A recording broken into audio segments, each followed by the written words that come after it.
Well, this could be a mess or this could be okay. Messed up and didn't check some of the audio, but it looks like we're doing well actually. I think we're all good. Sorry about that. Abrupt, crazy, out of the blue, not really an intro, just kind of came into the deal. It's been a while trying to get with you guys when I get something kind of new. Lots to talk about here, and still didn't even get through all my Kilhoman of last time we chatted. So there's a lot still to do. It's Friday. I'm off today. It's about 2 o'clock Eastern time, so it's going to be iffy if anybody shows up today. I I've been not like keeping any set schedule. It's easier for me to do it a little earlier on Friday because kids not home from school, and my wife's working today. I'm off. Used to be off every other Friday. Now I'm thankfully off every Friday. Hopefully it'll stay that way for quite a while. We'll see. Um, but I was out and about today. I do some parks on the air, parksontheair.com for you guys that don't know. Radio, I get out to national and state parks and get on the radio and try to talk and practice emergency communications, things like that. When I was out at Ellicott City, I was near Petite Cellars, and it's hard to say no to you know any of the whiskey there. He's like, "Oh, I've got a few single casks you might be interested in." And sure enough, I was like, "I'll take all three." I couldn't believe. Well, when he told me they were single cask, I thought they were going to end up being maybe something like, I know Edradour's got a single cask. How do they call it? SFC, single from the cask. I forgot how they word it, but they have special bottles that have like the acronym on it. FC, was it SFTC? I think it is, straight from the cask. I think it is. Anyway, these are not that. These are actually these are aged only 10 years, so they are younger, but they are specialty outturns of, this is 273, this other one's 227, and the other one is 268. So we're talking extremely low outturn numbers of this year. Bottle 20. This one I'm just kind of starting out with. This is bottle 26th of August 2021. Very new, distilled in April 1st of 2011 in cask number 136. It's 58.4%, and this is the Super Tuscan cask matured Highland single malt.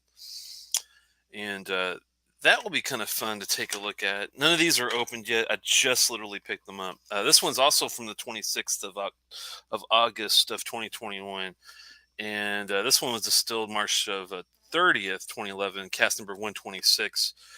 Single cask strength, all these. This one's 57.7. And one thing that I do know about Edradour is they don't color or chill filter their stuff. So that is kind of, I'm pretty sure that they would not even bother doing that with these. If you did that to these, it would be sacrilegious and I would be extremely disappointed. So please never color your whiskey. Please never chill filter your whiskey if at all possible. Um, Last but not least, that last one was a Sauternes cask matured. Sorry. And this one is a Burgundy cask maturation. This one's 25th of March 2011, which this one is, that's the distillation date. And this one's also August of 26. So all three of these came out on August 26th. That's interesting, of 2021. Cask number 114, and this one's 60.3. Man, that is a lot. that's a that's a high ABV on that, but no complaints from me. I don't care. I'm actually happier that it's on the higher end. I like my whiskey about, at least at an absolute minimum. I mean, I know there's some people out there that's going to yell at me about. Yes, there are some great 40% whiskeys out there. I have had them, but they end up being like really, really, really old versions of like some, Glengarry 21 that was from 1972. You're like, that one, that 40%, that one's going to be pretty badass. But anything else, if it's not at least 46, I'm usually not going to get too excited about it. Oh, Dan by the Dram. Good to see you, man. Skull. Oh, Skull.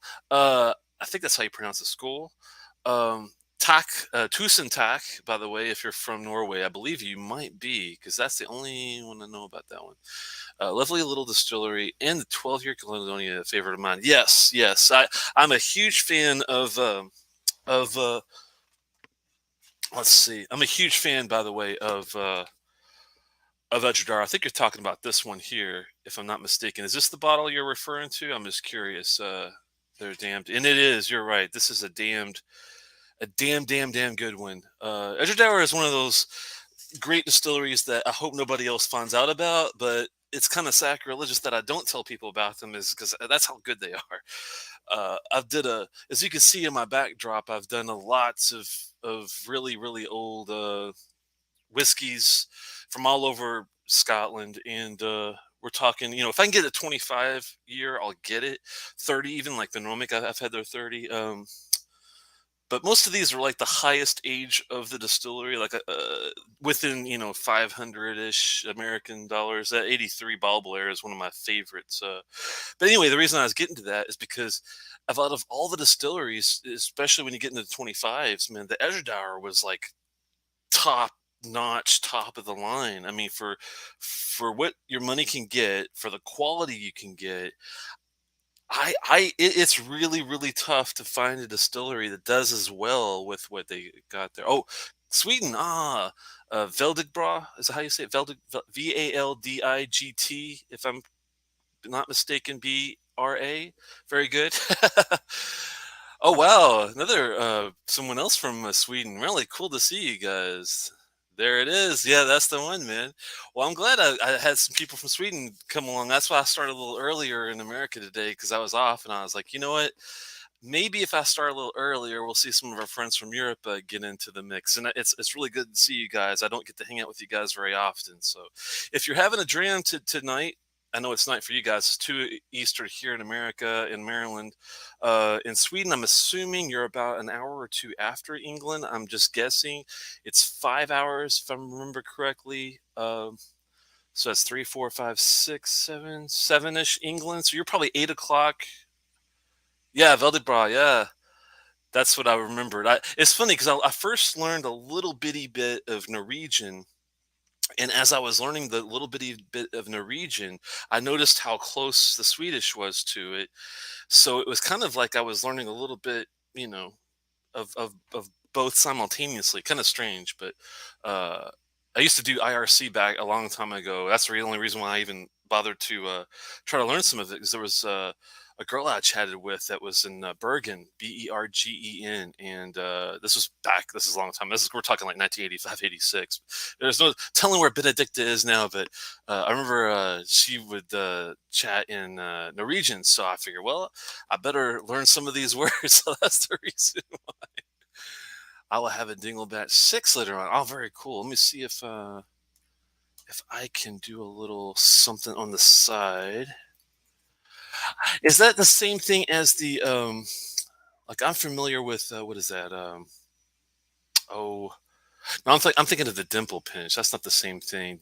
Dingle Batch 6. I'm gonna do a quick look up. I use distiller.com for some of you guys are not aware.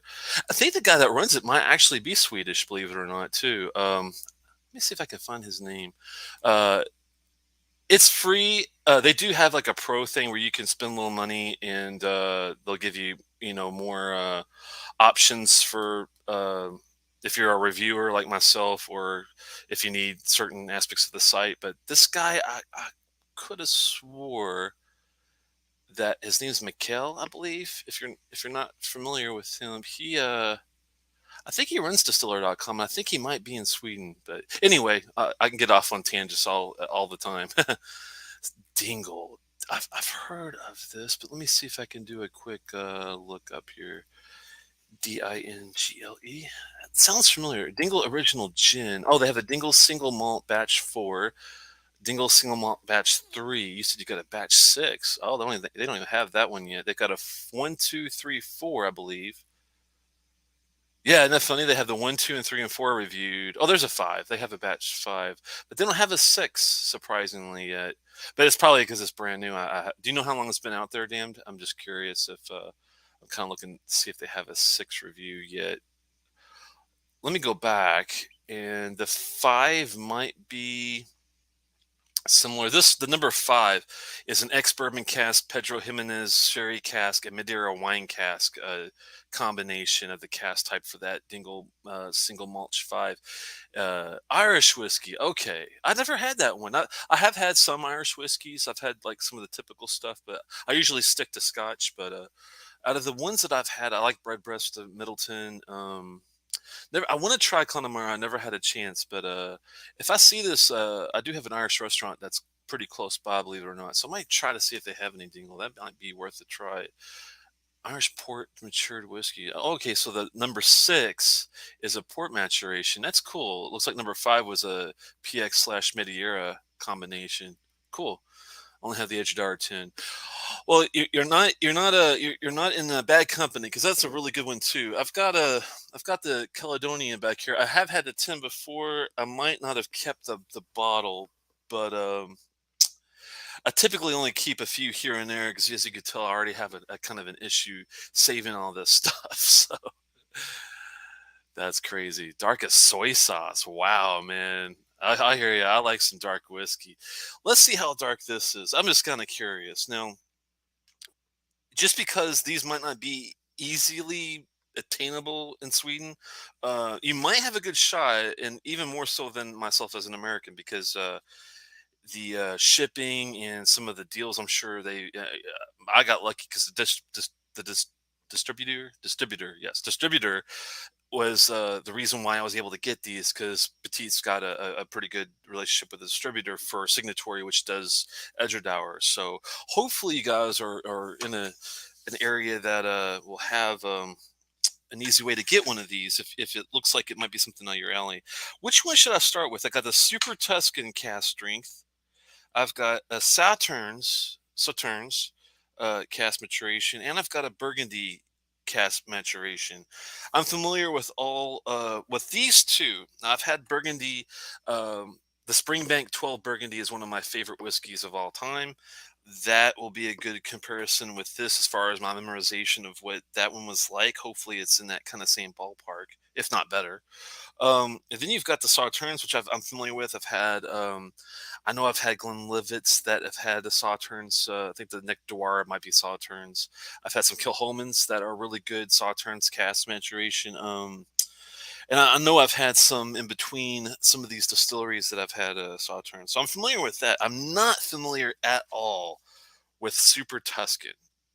Now, I'm assuming that this is some sort of red wine. This is a completely a guess though, so I'm gonna do a little look on the side. Do you guys know what that is? And if you do, please please let me know. We only have the core at 10 and 12 only. Okay. Well, maybe do they in Sweden do they allow you guys to order anything online, or do you have to go in person and buy it, or can you order something and have it shipped to you? I'm wondering how that works in Sweden. Um that might be an option maybe. Hey Donner, good to see you, man. Start at one end to go to the rest. You guys are funny. All right, let's okay. I want to focus and see what the hell is a super Tuscan. I'm surprised I've never heard of it, but it is a wine. It's a term used to describe red wines from Tuscany that may include non-indigenous grapes, particularly Merlot. Let's see, Merlot, Cabernet Sauvignon, and Syrah. The creation of super Tuscan wines resulted from the frustration winemakers had towards a slow bureaucracy in changing Italy's law during the 1970s. Interesting. I can't even talk. Winemakers began mixing unsanctioned wine varieties like Merlot into their blends to make high quality wines. The legal system eventually yielded in 1992 with the creation of IGT. I'm learning with you guys here, a new destination that gave winemakers the ability to be more creative. The most famous Super Tuscan wine is called the Tina, Tiginello. I don't speak Italian, so this might be a butchering. Tiginello, Tiginello, Tignanello, Tignanello,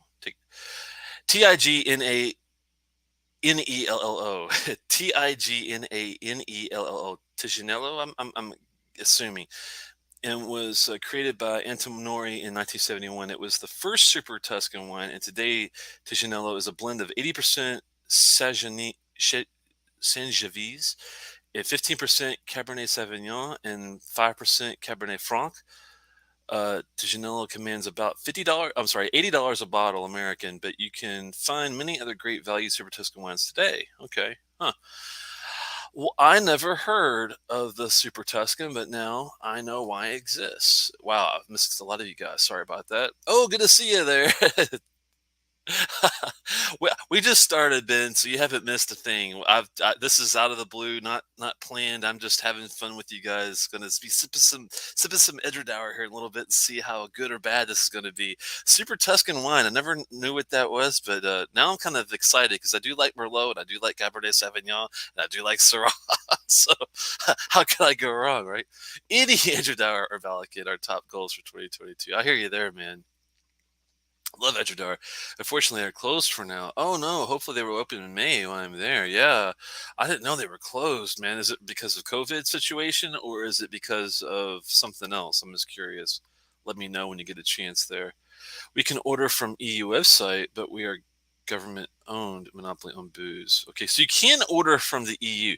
Yeah, I would say if it was me and I was in Sweden and I was trying to find me an Edradour man, I would be all about going and hunting down any EU website that has some of this because I guarantee you, if you are a fan of the 10 and if you're a fan of the 12 Caledonia, I mean, I know it's expensive as hell. If you could ever get your hands on a 25, if it's affordable, I definitely say it's definitely worth it. Every penny of it. And these usually in American dollars, these usually run 150 to 160 each. So they're not cheap, but they're not crazy like kill you expensive. They're kind of what I would say in the middle, what you would consider a nice high quality gourmet whiskey is going to run. Unfortunately, I can't speak for Sweden, but in America, man, you can't get anything decent usually for under 60 to $70. It's really tough. Yeah, good to see you guys. All right. So with that said, man, 58, 57, and 60. Let's go in the middle. Let's start with the Sauternes because this one's not going to be dark. These two are going to be dark. These are red wine matured whiskeys. These two. This one is Sauternes. This one's a whole different scenario. Let's see what we got here. I have not opened these at all. I have no idea what I'm getting myself into. The outturns on these are unfortunately are low, but you can't go wrong with Edradour, man. I mean, I don't make any money from them. I don't get any money from any distillery. I don't get any bottles from any distillery. These are all me, my own buying. I don't even get money from any Patreons. So this is all my own deal. So you can definitely know that I'm going to tell you exactly what I think about it. No joke, no fluff, no sugarcoat, no bullshit. Just straightforward what we got. And like I said, you don't have any chill filtration or coloring with these, so that's a big fat bonus in itself. Edradour, even though it's a small distillery, kicks ass. And these all three, even though they're young whiskeys, they have 10-year age statements. So that tells me at least I'm not going to get a 4-year-old NAS, which I know you guys have dealt with that in your whiskey journey, I'm sure, at least once in your life, which is never fun. Good to see you there, Peter.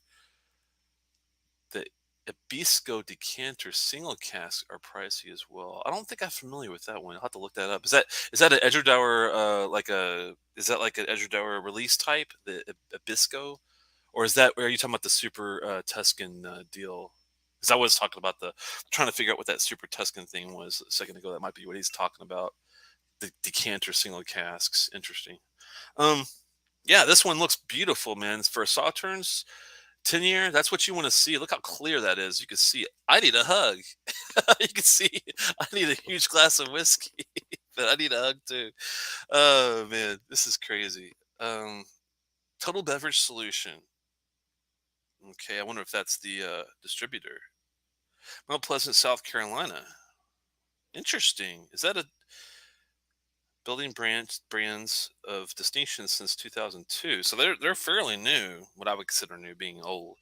Um, Interesting. Okay. Nothing else stands really out about it. Like I said, already said the distillation date, the cast number, and the 227 for the outturn bottles. But 57.7. Let's crack this sucker open and see what we get. Sorry for the delay, but thanks for hanging in there while I get some of you guys out here. Are you out of the woods with your severe cold snap yet, Peter White? Ben wants to know. That's a good question. I would. I've been having some really horrible allergies this last couple weeks. So I was actually. It was so bad. I was bedridden for for a few days. Matter of fact, it was rough. But thankfully, this is like the first day in many days, sadly, that I've felt a lot better. And I'm not going to be going outside. Hope anytime soon because I want it to stay that way. Oh, here we go. Sherry or bourbon are released in Nabisco decanters. Have been for years. That sounds good, man. It sounds like they could be pricey, but might be worth it if they're actually sold in decanters. That's interesting. I'd like to see that myself. Ooh. Okay. I got Sautern's cask right off the bat, so that's a good sign. Um, let's have a little pour, or a big pour. Start off with. It's my warm up pour. And see how we go. I always start neat. I never mess with it. It doesn't pay to screw around with whiskey until you go in unabashed, get your Glencairn ready, get your water ready on the side. But have a look at it, and it's neat. The most not naturic, the most nature-like way you can. I like to give it a couple swirls to see how the legs hold up. It's really looking really really really good. Wow, there's some legs just like staying there. They don't even run. And it's probably because it's so high ABV. We're talking. This is not the highest. This is actually the lowest of the three. This being 57.7, which is still way up there. Now, typically when whiskey gets above 55, I will add water to it. But I'm talking like a drop, and this is why I get out the old pipette eyedropper, whatever you like to manage your water with. But you're definitely going to have to probably put a drop or two in there, just to tame the wildness of the cast. But you never know. Sometimes you get lucky with these, and you can even sip them neat at 60%. So, um, but don't be surprised if out of the gate it's pretty super hot. I have not had a warm up dram either, so that makes a big difference. But I do like my cast strength whiskey. Man, these legs are running really nice and slow. Wow. Okay, this is going to be good. I have a feeling already. Interesting. Okay. Wow. Okay. That's a different nose, but not. It shouldn't be surprising knowing that the Sauternes, is the maturation on this. Wow. It's weird. The first note I got was this like combination of like a like a like some sort of taffy with like peanut brittle. It was a weird, like an interesting combination. Like a putty, like a Bondo putty, but that's the youth probably there. But there's really nice herbals and some funky muskiness going on too. This is kind of dancing, and if what I say doesn't sound intriguing, just keep in mind that I'm pulling out little nuances, and sometimes the sum of all parts makes a lot more sense than all the little notes that I'm able to pick out of it. So if it sounds like a bad recipe, don't be offended. Think that I don't enjoy it. I am enjoying it. It's just different, very different. It's almost that Bono Putty thing has turned into more of like a ham, like a brisket. It's interesting. This is not peated in any way. I don't believe it's got any peat or smoke of any sort. There might be a smokiness coming from some sort of aspect. Let me see if I can find anything. Sauternes maturation. Now, the Balakin regular Sauternes number 8 is at 46%, so that's going to be a bit lower. It's also a NAS that they do. I'm just trying to see if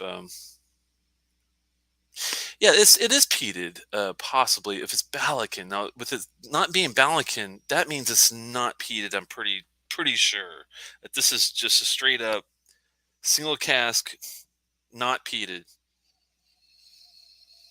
because it doesn't smell like a peat at all. It's more of like if there's any smoke, it's very subtle residual. I'm thinking. Let me catch up here a second with you guys. Whether it's all over the place in southern Ontario, 18 Celsius, 2 Celsius today. What is that in Fahrenheit, if you don't mind? They're called Edradour natural cask strength. That's all it says on the decanter, and cask information is on the tag neck. Oh, okay. Two of the sherry casks, lovely stuff. It sounds really good. They're Sherry Abisco 12-year releases at the distiller for 105 pounds. Okay. That's about 150 American. I could see that. Especially for 12-year, that's actually not bad for. Are they cask strength? I'm wondering. What's the ABV on those, Peter? Just out of curiosity. Your 30 Celsius must have been a week ago. Over 18. Wow, man. Oh yeah, it's funny. I've got all my viewers are either Swedish or Canadian right now. I'm like probably the only American here. Greeting, Whiskey Lover Society. Good to see you, man. What are you sipping, guys? Let me know what you're sipping and what you think of it. I'm just curious too. 30 degrees Celsius wind chill, man. Ooh, that sounds horrible. Has a lot of funk. Foam yard, manure, broken tractor, etc. Yeah, I'm not complaining because it does have that Springbank-esque kind of feel to it, with it being so crafted. And that's the thing, and that's where I get kind of hung up. It's like I know Springbank is one of those premier deals because they do everything in house and all that, but their prices, man, are getting so out of hand. I can't even look at some of them anymore. They're so crazy. Like you should be able to get like a 19-year Springbank for 280, and now it's like they want freaking and I'm talking like a 19-year port, cask matured, only 300 something bottles. They only asked for like 280 or something for it, but this was like 5-6 years ago. Now, if I try to get that same bottle, I don't even want to know what they're trying to ask for it now. So that's the kill there. Oh, they're cast strength too. Nice. All right, let's have a sippy of this and see what we're doing. But I like what we're into so far. I've let it.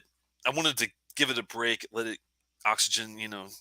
Oxygen makes a huge difference with whiskey, even at short periods of time. Believe it or not, 30 minutes out in the air can make such a huge difference. It's insane.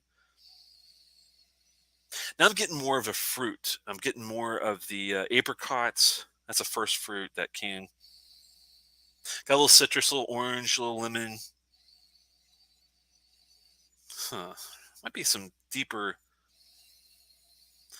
Not as deep as not as not. It's not like a treacle or a molasses or anything like that. But I'm getting like a syrupy kind of a sticky syrup kind of what is that? Is it like a marzipan maybe? It's not really almondy. It's not like it's not like an amontillado sherry or anything like that. But it's got like a it's got some interesting. It's funny. It's not all fruity. It's not all anything. It's got a little bit of fruit. It's got a little bit of funk. It's got a little bit of what I would consider like herbal notes. It's not vegetal. Definitely herbal slash fruity slash.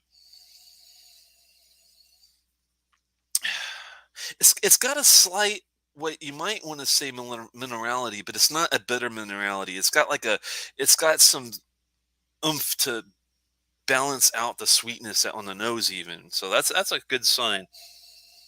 I have a feeling it's going to be a really well balanced whiskey, even just from the nose profile, which makes me kind of excited actually about what it's going to taste like.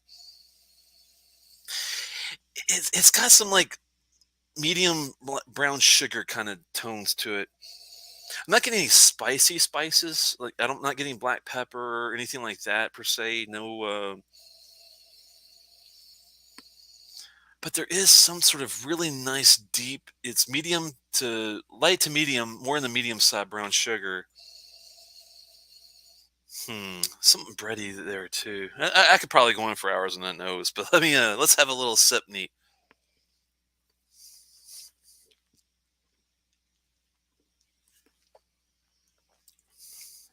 Wow. Okay. Okay. Okay. Wow. Okay. Definitely. Definitely doesn't hold anything, but it's not as. It definitely doesn't taste like a 57.7 out of the gate. I mean, it's got some heat, but it doesn't burn as much as you would think. Wow. It's the palate is intense. You get a wave of it's kind of similar. There's a lot of combinations between fruits, your sugars, your what you would consider like a bourbon type cast notes, like your caramels, butterscotches, things like that. But what is that? Hold on.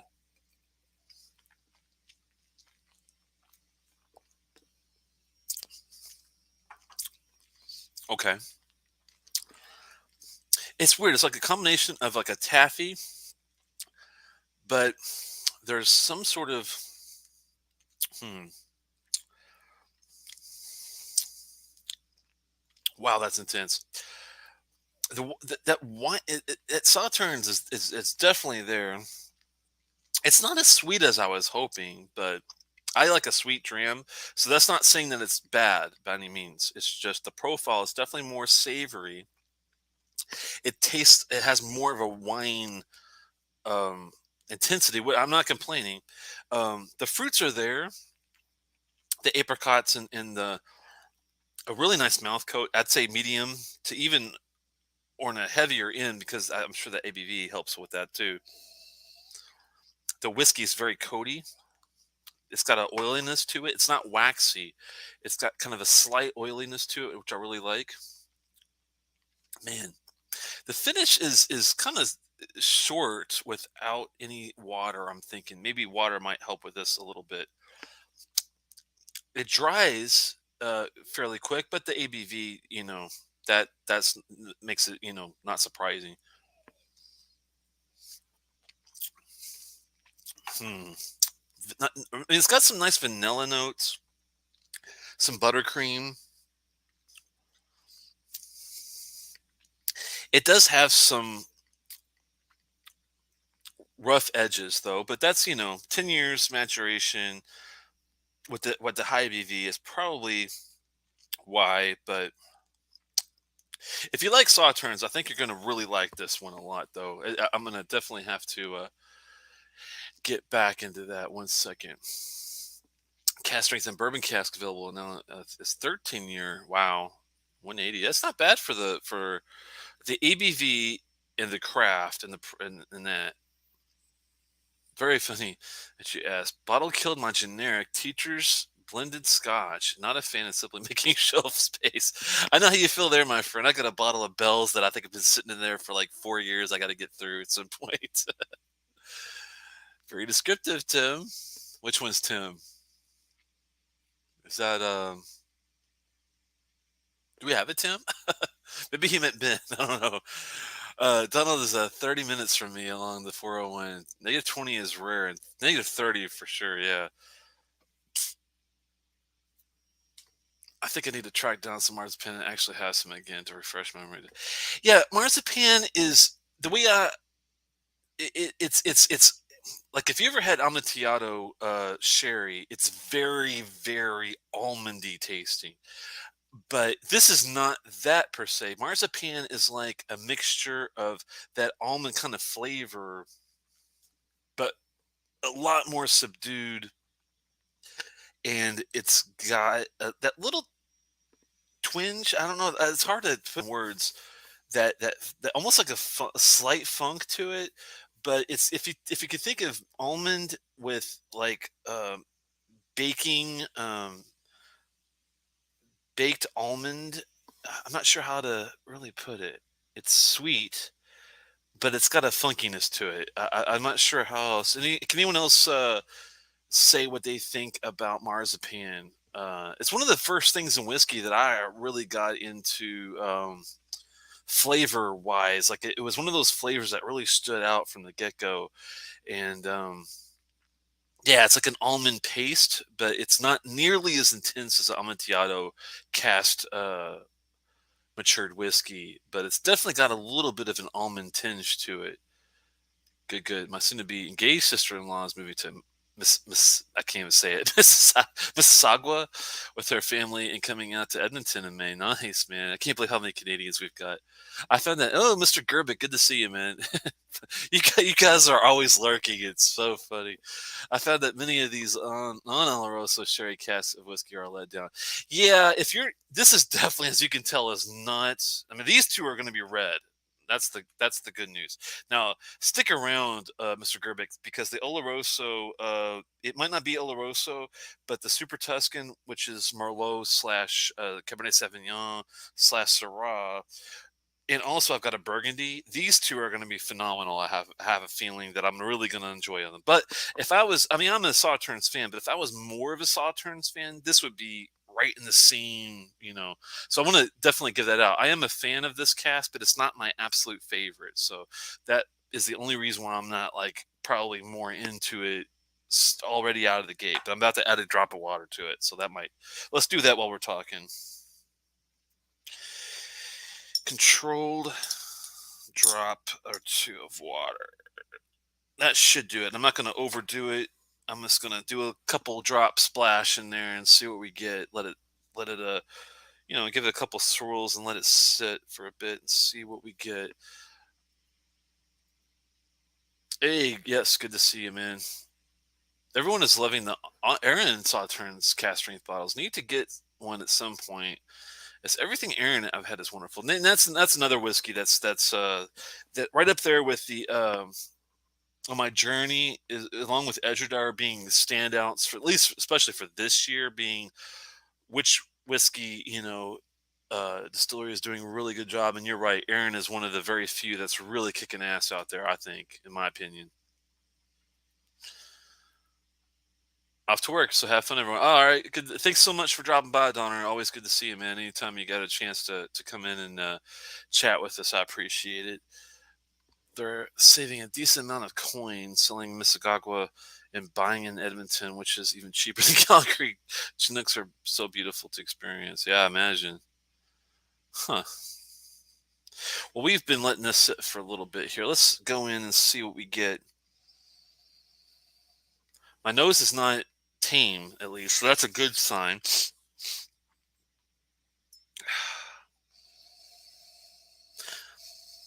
I'm still getting my fruits, my apricots, and my citrus fruits, and that funk is still there. Thankfully, a little bit of a probably Dunnage Warehouse. I'm assuming is probably where they what they use along with their farmyard stuff. Y'all were talking about. Hmm. Yeah, getting more of like a hay. I was getting herbals before, but now it's kind of making more sense now. Fresh crust, that fresh cut grass. Huh. A little bit of leather, a little bit of hmm. Not as danky or as wet tobacco, but it's definitely got some dank to it. Hmm. We're still doing well with the palate. It is a lot less abrasive with a couple drops, but it doesn't really need it. I'd say it is a little bit more enjoyable. It's not as in your face as far as the just that wave of hotness, but wow, it's still got. I mean, if you like apricots, this got apricots all over the place. It really does. It's got and that citrus fruit is still there. So I got some really nice oranges, grapefruit, lemon, but thankfully it's not as sour. It doesn't go toward the lime very much. It's more of a lemony orange, grapefruit, apricot kind of feel. Hmm. got some it's a little bit of peel, but not much. Thankfully, it's not too pithy. It's not too. It's definitely not what I would consider. It might have a little bit of minerality on the nose, but on certain areas. But the palate has no bitterness at all. If there's any bitterness, it might be a little bit of residual from that kind of grapefruit kind of, but it's extremely light because I hate grapefruit. And if it had that pithy thing going on, I would have been completely turned off by that. And I would have been like, well, it's probably a great whiskey, but it's just not for me. This one actually, even though it's not exactly my taste profile, this is still a damn solid whiskey. I mean, it's got all the things that you would want in a whiskey. It's definitely not tame. It's the notes themselves. Even though I got a lot of notes and I do get changes from water, neat, and things like that. Is it exactly what I would go for? If I'm just buying one, I would not probably get it for myself. But like I said, if I'm a Sauternes cask fan, then believe me, friends, I would be all over it. It's intense. I mean, it's definitely not for the team either when it comes to that intensity. But that's where I like to roam. I don't like to go to the 43% watered down crap. I like good, solid, pure, close to natural as I can get, solid, good whiskey, and that's what this is all about, really. What are you guys sipping on? I'm just curious. I know you guys are sipping on something. Yeah, I need to explore more, Aaron. Want to get their peated Macromore, Machir, um, Moor. Yes, I've heard Ben that they've actually stopped their peated Macromore series and have. That's why they bought Lagg. They're going to be concentrating, I think, on Lag being their new peated offerings for Aaron. Let me double check to make sure I'm not giving you any BS there, but I'm pretty sure.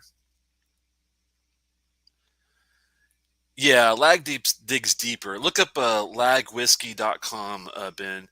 Lagwhiskey.com. They are, with a compelling story to tell. Our new distillery will dig deeper into aspects of production to add more understanding to your appreciation of peated malt. This is going to be like their their focus. Now, if you are still interested in getting older Macklemore, you can, but I have heard mixed reactions to it. You might not like it. Just because you don't like Macklemore doesn't mean you're not going to like Lag, though. So I would definitely, if you get a chance to try the Macklemore stuff, do it for not an expensive price, of course. On go on the cheaper side if you can. Um, but with that said, I would still try the Lag if you can get your hands on a bottle of the Lag, because that's basically that's their new peated offerings are going to be through there. Still need to open the sample of Sierra Springs store pick. Ooh, 14 Pinot Noir. Peter White's mentioned that one. Nice. Okay, before Canada Day. Easter might be a great option. Till shit must go. Oh my goodness, that's crazy. Open that 14 Pinot Noir. Looks like some grape Kool-Aid in the bottle. Damn, you still have some of that. You haven't opened it up yet. That must be an older one because I don't. I've had a 14 and I've had a 16, but I don't think the 14 I had was a Pinot Noir. It's a dark bottle, yeah. Yeah, no, yeah, maybe, but just I would say, yeah, but there's a reason those are still on the shelf. I've heard are kind of iffy. I almost got the Macklemore, but I got the Smokehead instead. I think I should have got that. Well, Smokehead was, believe it or not, that was my first ever Scotch. Mine was a Smokehead that was a Lafroig influenced Scotch, and it was really good. It was a straight up Smokehead. It was a Lafroig with something else. I can't remember what the catch was of the combination or why they just didn't do it as a Lafroig, but it's pretty good whiskey, but it's very just in your face, straightforward. No, cask maturations, no uh, port or anything, no sherry or involved anything like that. But the Macklemore, I mean, I would only do it if you're really, really, really curious, and if you've already had the Aaron Pete before and liked it, maybe. But what do you think, Peter? Peter probably would be a good judge too if it's worth even trying that Macklemore. I've heard mixed reviews on it though, so I would be kind of I would try it, but I would be hesitant at the same time. Pinot Noir single cask store pick from. Oh, nice. I did thoroughly love it. Oh, okay. Absolutely happy with it. That's what I liked it even more. Really? I don't know. What do you think, Peter? Peter, have you ever tried a Macklemore? And if you did, have you tried more than one?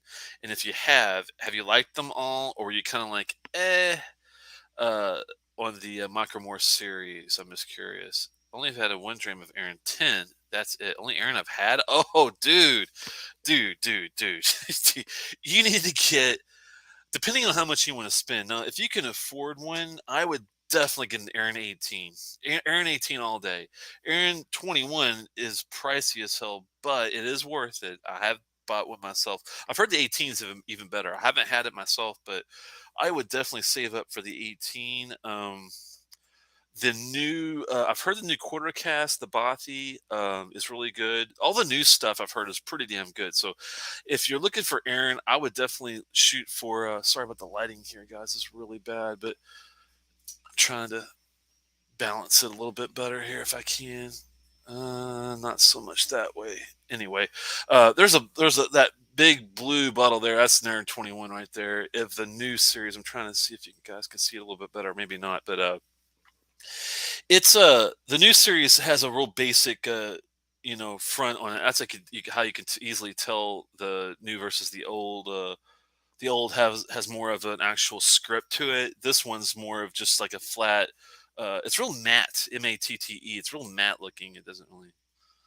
I've never picked up that Aaron Nakamura because I've trusted those I trust advised me to pass. Yeah, I've heard similar reactions to that, Ben. So I would I would definitely by far get an Aaron 18 or something in the new Aaron series way before you bother with the Macklemore. And if you do get Macklemore, I would try to get a sample from somebody that you know. Um, it might be hard to get someone to pour you a sample at a store because it's so old now. But I don't think that stuff is going to be selling for hotcakes or you know aftermarket prices. I really don't think they're going to. Love Aaron 18. Went through that bottle quickly. Grabbed it back up. We'll get another one when they drop. Close to 150 Canadian for the 18 and around 220 for the 21. Yeah, if you can get 150, if that's not out of your price range, Ben, I would definitely go for the. I would go for the 18 way before anything else at 150 if that's not too high. If that's too high, then I would definitely get the either the new quarter cask or the 12 10 even. I think they have a 15 sherry that's new too. Anything that's new Aaron, I would be all over. Anything that's old Aaron, including the old I would probably wait. If you're gonna try Aaron's Pete, I would probably wait to see what the Lag Distillery, which is the same thing, what they actually release because I think that they know what they're doing a lot more now compared to what they used to. But that's just my my take so far. So this was good. It's not my favorite, but like I said, I think I'm going to enjoy these two a hell of a lot more. Only because I like red wines and sherries a hell of a lot more than I do white wines or just straightforward bourbon casks. With that said, though, not complaining at any means. Did the water help the finish? Let's see. Maybe slightly, but it's still not nearly sweet enough for me. It definitely lingers, but it's more of a medium savory note. It's not fruity either. It's almost like a leathery. It's not chocolate.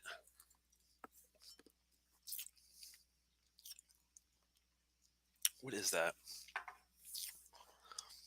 Hmm. I think there is a grapefruit slash um yeah, the finish after water is longer, but it's more of a grapefruit, citrusy, a little overly savory for me. It's just not my thing. Um, am I gonna go through this one fast? Probably not. It's probably gonna linger for quite a while, but I'm still happy to definitely try it. And if I do have anybody over that loves a Sauternes cask, I'll probably I better keep that actually out of there. Um, I'll definitely would be first to offer them this way before a lot of other things if they are Sauternes fans. So let's go to the next. Should we do? I guess we'll do these in ABV order. That's what my plan was. Let's go to the Super Tuscan.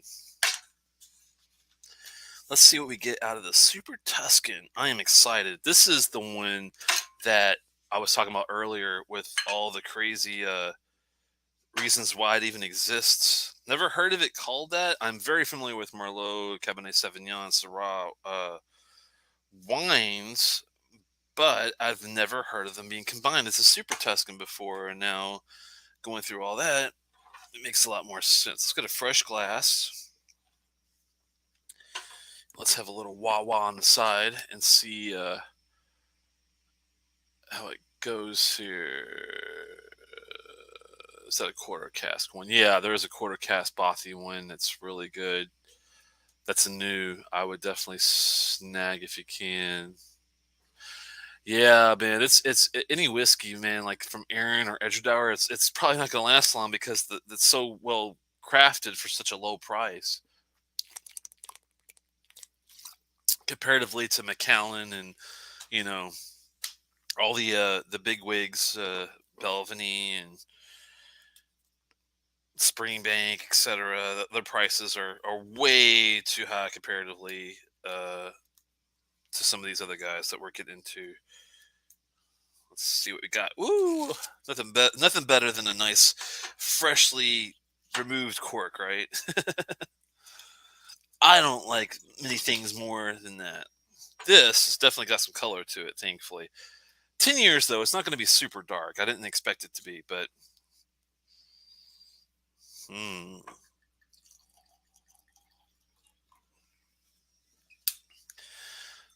Let's see what we got here. This is the Super Tuscan. It's High,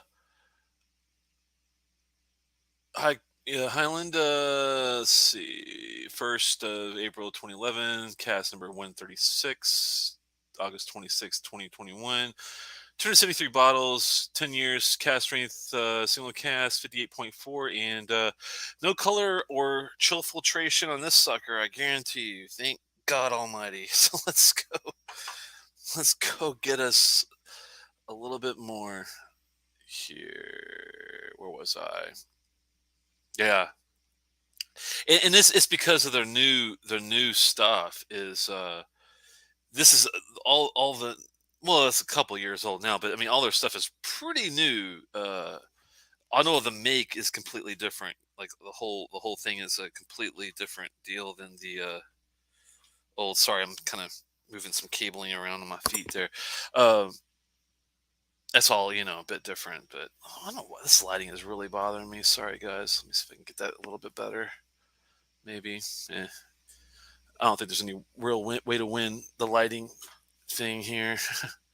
It's good enough, I guess. Ooh, okay. Let's see if we get the same kind of leg action as we got in that last one. Yeah, you can see that ring, but man, you don't see any drops. It just holds its shape pretty perfectly up there. You get that ring, see that ring, but it doesn't drop. That's how you know the ABV is high and the going to be at least a medium mouth coat. Pretty sure. Thank goodness too. There's nothing worse than a thin mouth coat to me. Okay.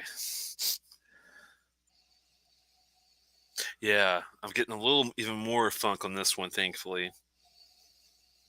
I'm definitely getting more of a red grape, purple Concord grape, more on the grape kind of side of things.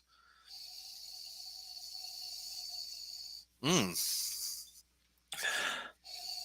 This has got a sweeter nose, thankfully too. I'm getting more of into the blueberries, little raspberry. Definitely fruit forward, thankfully. Little funk though, little funk. Not much. But 10 year, not surprising. If this was a 20 though, man, oh my god.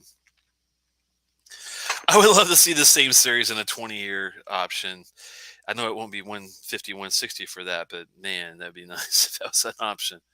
Yeah, still holding that those legs really, really nice and slow in the run. That's crazy. Wow. Okay. It still has some syrupiness too. Like the other one, it has that kind of not treacle or molasses, but it's got this kind of like maple syrupy. Mm, it's got like a fig Newton kind of thing going on too. Hmm. Dates. It's kind of all over, but it's nice. This one, like again, doesn't have anything bitter or anything weird going on. A little sweeter, which I'm very happy about.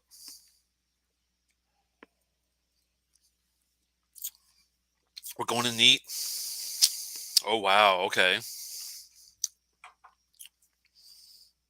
Oh wow. Wow. Okay.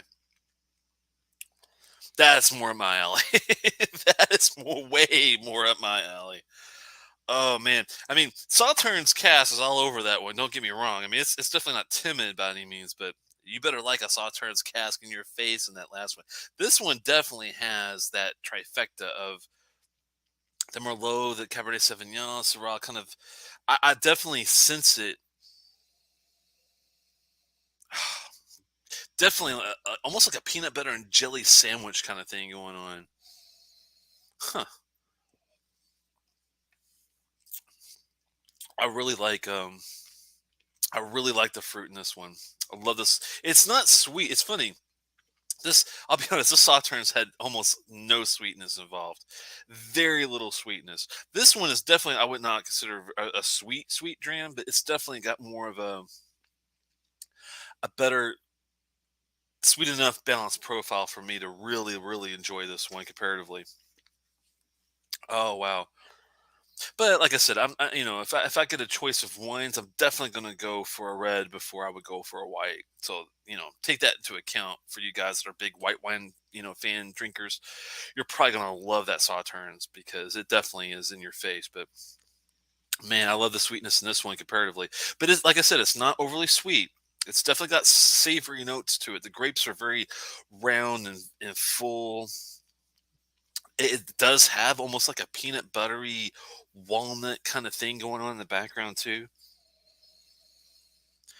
Chestnuts, man, it's got some really nice nuttiness going on in this one. Let me go back. Sorry, I missed some of the comments. You guys ebb and flow like crazy. Yeah, I love Aaron, man. Those prices. I hope they stay good. Oh, it's Mr. Malt. Good to see you, man. Hey, buddy, popping in to say hi while working. Ah, good to see you, man. Yeah, I was off today. I'm off on Fridays now, so I figured, well, I was up at Petite Cellars doing some radio fun, and my boy told me he had a few single cask Edradours to take a look at, and I was like, "Well, hell, why not? I'll take all three, please." So I definitely snagged these. First one is the Sauternes. It's good, but not my kind of whiskey. Very savory, very Sauternes in your face. Has some bitterness kind of in and out of it, very intense. Maybe with some more water oxidate. I'm gonna come back to that one because I think with some more water and more oxidation, I probably would fall more in love with that one. This one, man, this is the Super Tuscan, 58.4 ABV, single cast strength, 10 years, man. I have no complaints. The last one, if I was going to score it, I would only give it like maybe a 3.25 to 3.5, but I'm not going to give it that just yet because I want to give it a little bit more either water or oxidation before I make a final. This one so far is kicking ass comparatively. It's definitely in the 4 point something range. Peanut butter and jelly sandwich, man. It's just crazy. Let me catch back up a little bit here. Honestly, though, more interested in Edradour Balkan over Aaron and either way. Yeah, I know what you mean, man. Definitely. Looks like apple juice. Would you say? Good to see you, man. Yeah, it does look like apple juice, doesn't it? It's not too dark compared to like a sherry, but for a red wine, 10-year maturation, man, this is not bad on the color. I'm cool with it. Hey, and I know it's for real. I know it's not bullshit. It doesn't have any coloring or chill filtration going on. It's as natural as I can possibly get it, and at 58, sorry, 58.4 on this one. Out of the blue, neat, no issues, no needing anything. I'm in heaven. I'll take it. Did I ever send you a sample of the Meteorite Cast Strength 12 Azure Dower that I have? No, no.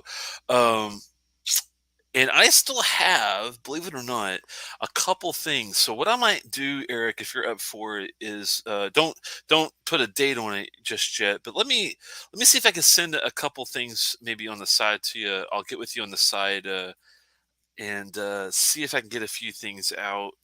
And if you want to do maybe not a huge number, but just like a maybe some few here and there. Maybe we could do some on the side, maybe once a month or something. Just a few here and there. I'd be definitely cool with that. But yeah, I'm definitely up for trying it. That's for damn sure. Oh, Dustin's in the house. Holy Friday, workday drinking. Not workday for me anymore, my friend. No more work days on Fridays. Thank God. I am sadly on a Colorado list. No, it's okay, man. I know how it goes. It's okay. Always good to see you, man. I'm sure you'll be back in the saddle here with me uh, after the fact. Send a comment if you want. Anytime. I always like comments and always like chatting in the comments afterwards too. If I don't catch you guys on the actual show, so that's an option too. But man, really digging the Super Tuscan. Really, really into it. All the grapes are here, man. Oh, I mean, and the whole thing, the whole plethora, the I mean, not white grapes, but anything that's like red down to like Concord, man. The whole spectrum is in there. It's crazy. But you do have to be a grape lover to get into this one. This one's definitely got red wine written all over it. Uh, but there's not a lot of funk. I think the Burgundy one's going to be funky as hell, and I'm actually excited about that because I do like a Springbank 12 Burgundy. It's one of my favorite whiskeys I've ever had, and it's only the other Burgundy I could think of that was really well done. That was memorable. Was that one? I've had another couple here and there, but that Springbank 12 Burgundy, man, is killer. And that's going to be a great comparison with that. Now, on that Sauternes, I will say I did enjoy the Kilhoman. Don't tell anybody at Edradour. They will probably hate me. But I did like the Kilhoman one better out of the gate. But I am going to come back to this one because this one's got a little bit more ABV. It just might need a little bit more water or oxidation, like I was talking about. So, with that said, you know what I'm going to do? I'm going to pour like a little pour on the side of that and let it sit for a little bit. And I'm going to add a little bit of extra water to that Sauternes again, just to see if what we get. Because I do love the apricot. I just got to fine tune that minerality that comes along with that one. But man, this one so far neat. I haven't had to touch it. Oh man, love the grape. Just grapes everywhere.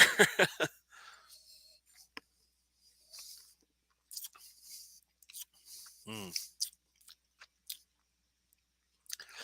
It's got this wild kind of cola thing going on the side too. Hmm. Definitely more savory on the finish. The approach is funny because it's sweet on the nose, it's sweet on the initial palate, but then it gets kind of more savory on the end of the palate toward the finish. No complaints though.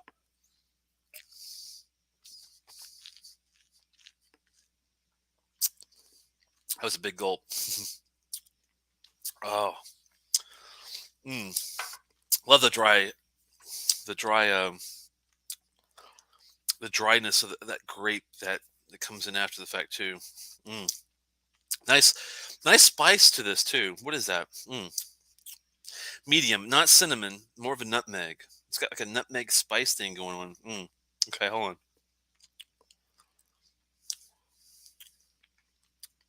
Sweetness kind of lingers, but white pepper. I'm digging it. Very, very like sprightly at the end. I think it can hold definitely a drop or two of water. So let's do another pour with a couple dropsies here. Not too much, just a drop or two. We'll switch that around, catch up on some comments, and come back here.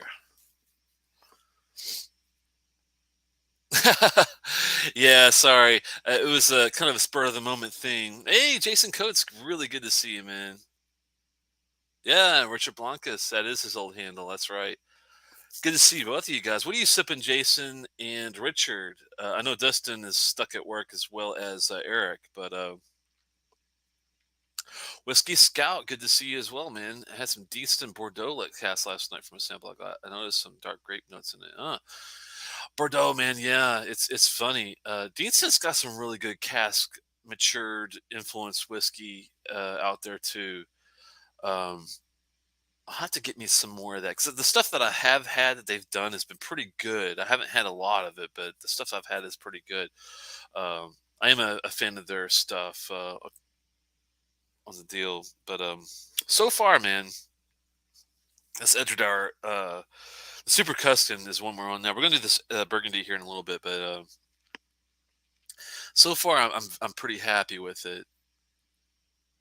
Anaheim, California. Good to see you, Richard. You're the first American that's been on all day.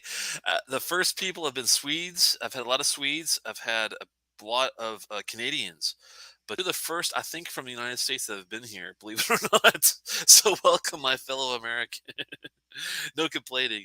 I'm trying to think of how you say love. I can't remember how you say love in Swedish. Let me butcher this real fast. Let's see if I can pull this off. They're probably gonna laugh and hate me at the same time. Let's see.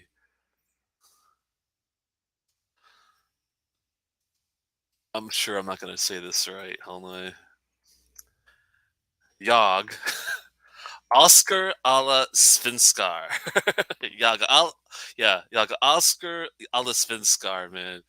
For sure. So keep that in mind. Good to see you, Jason, as always. What are you sipping? Oh, Dr. Pepper syrup. Yeah, the Edge Tower has been fun so far, man. Well, hopefully you'll come and join me when you get off work here, if I'm still around. Hey, good to see you, Recline. Have you been to the channel before, Recline? Are you brand new, or have you been around since I've started a long time ago? I'm just kind of curious. Yeah, good to see you, man. I know you're American, but you just showed up too. It's not like you've been here all day. Yeah, it's funny because his name's Jason, my name's Jason. There's a lot too many fucking Jasons out there. Anyway, let's get back to the whiskey at hand here. Uh, oh, you're new. Dustin told me to get in here. Cool. Good to see you, Recline. Are you a Scotch fan? What are you sipping, if you don't mind me asking? And what do you like on a regular basis? Just out of curiosity. What are you gonna sip when you get home, Jason? I know you're an American, crazy man. I get that song "I Am a Real American" in my head. That Hulk Hogan soundtrack song. That's all Jason's fault. Too damn many. Yeah. Oh man, that's too funny. What are you gonna have when you get back to the Casa there, Jason? I'm just curious. I know you're gonna pop open something. It's a weekend. You got to pop open something. Oh, I recommend an Edradour if you have it. That's for sure. Mm, wow. Okay. Water didn't hurt the nose at all.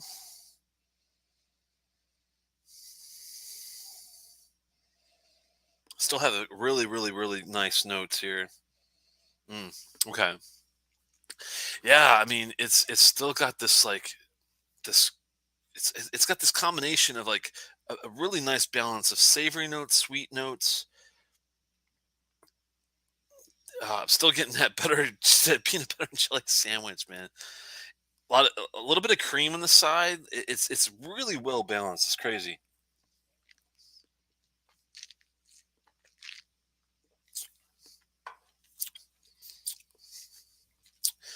This is easier to drink than that other the 57.7. This one's 58.4. Wow. And the spice comes on after the fact with the water. Now I'm getting more of like a black pepper. Okay. Pre-water, it's white pepper. After water, I'm getting like a black pepper kind of note. Interesting. Nice spicy kind of finish, but still got the nice creamy fruit notes, the syrup, medium brown sugar still there. Man, what is that? That finish is definitely better with this one compared to the sauternes. I will say that. There's both white. It's funny. It starts with black pepper, and then you still get that white pepper note, but it's a lot longer afterward. It's a medium finish on this one. Pralines got kind of a praline finish too. The almonds are the walnuts. I'm sorry, are still kind of lingering. Chestnuts. It's got a nice nutty fruity feel overall with a little bit of slight spice. Hmm. For a 10-year, great ABV, great craft, man. It's definitely a four something. I'm just trying to think of 4.25. I'm thinking that's a 4.25.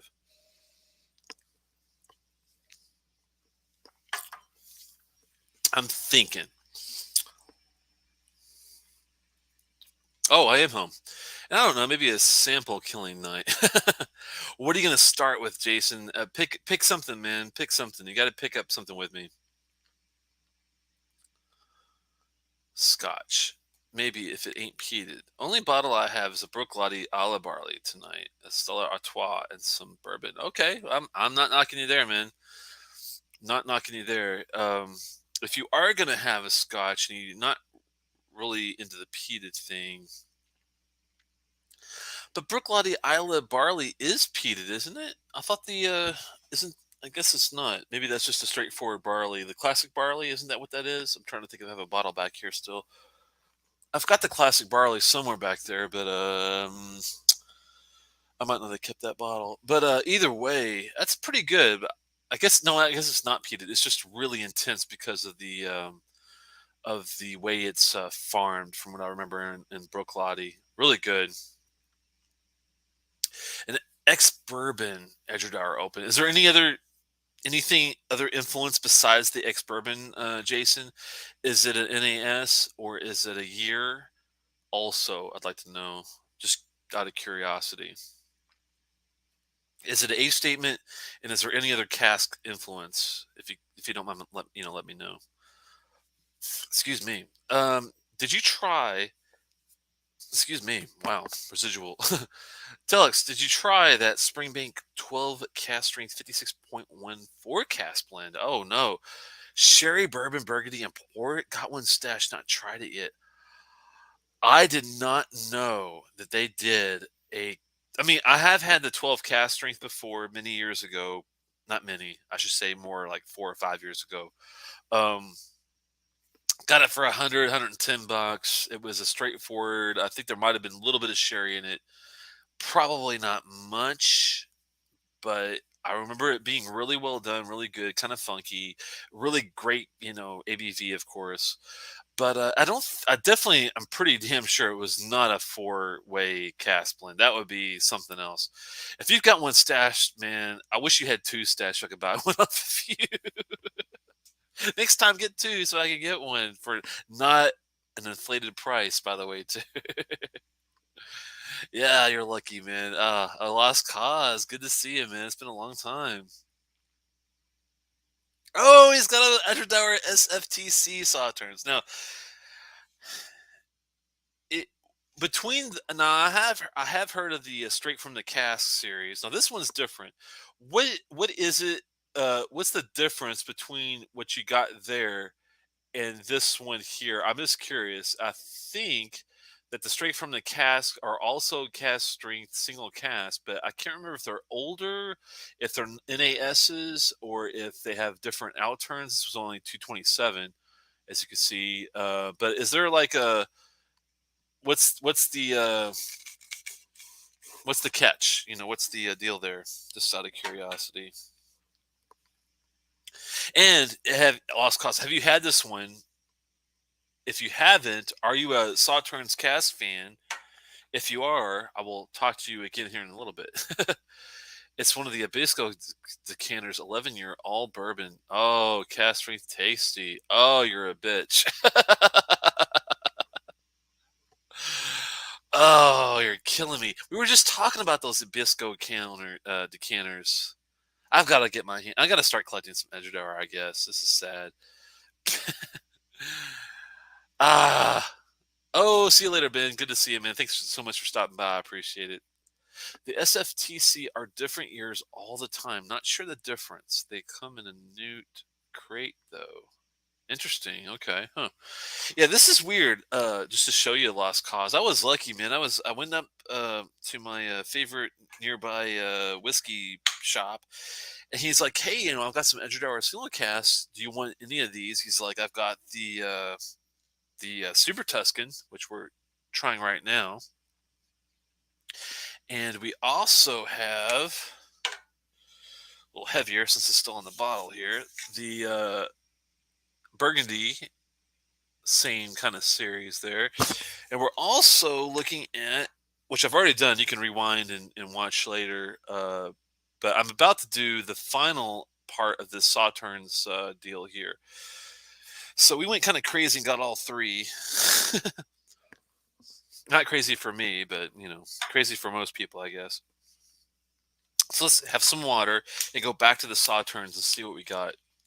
Thanks so much for stopping by, Richard. I really, really appreciate it, man. I know you guys were working during the day, so I did this mostly to try to get some of our European friends here alive if we can. See, what's going on there. There were a bunch of Swedes here a second ago. I'm not sure if they're still around, but hopefully they're still lurking at least.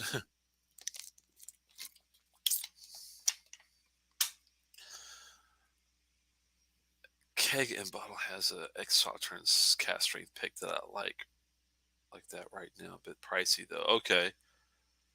Yeah, this one was 150. So if 150 is not too crazy, then I think you will.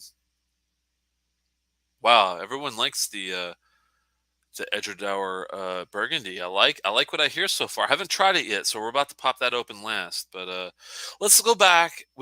Okay. So far, just to get you guys on the same kind of trek here, we first started with the Sauternes. I did it neat. I did it with water. I'm a huge red wine sherry peat fan, but I'm not so much a white wine fan. So with that said, I still do like a Sauternes cask maturation. I love the Kilhoman. I've had some others, like I've liked the Glenlivet Edradour. I think it's a Sauternes cask 12-year. Those are good.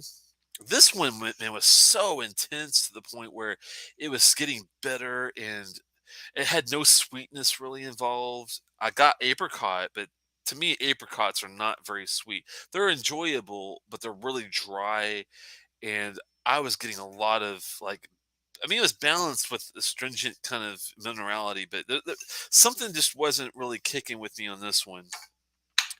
But with that said, I still did like it, and I gave it the 3.25, kind of out of the gate. But I thought, you know what, maybe water oxidation might help that one a lot. So I poured a little bit, been letting it sit on the side. Come back to that in a second. And then this one, the Super Tuscan, this is up my alley because this has got the Merlot, it's got the Cabernet Sauvignon, it's got the Syrah, the Super Tuscan, maturation here, and it is so damn good. It's only 10 years, which makes it tough, but with that said, man, it's still a 4.25. It's a 4.25 whiskey every day, easy. Really well done. One of my new favorites so far. So let's go back and see out of the Sauternes if we get anything that's okay. That one's 175. 150 seems better. Yeah, 150 is to 160 on the highest end I've seen. Hey, Jack the Pickled Hound, good to see you, man. I know I missed out on that Sauternes in New York City. Ah, sorry, man. Yeah, it's not easy to find. There's these 3 bottle series. They only have 273 of the Super Tuscan. They had 227 of the Sauternes and 268 of the Burgundy of this particular 10-year single cast strength of 2021, ish release. So yeah, it's just missed that Sauternes for 145. There you go. Yeah, if you um but like I said, so far it's not my favorite. But let's go back. I've let it sit out for a bit, oxidation wise. It's got an. I love the nose on it. I'm down with that. Let's see if the bitterness is still there.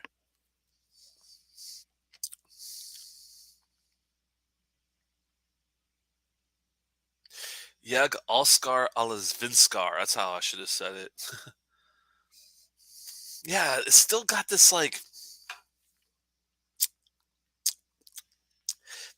minerality thing.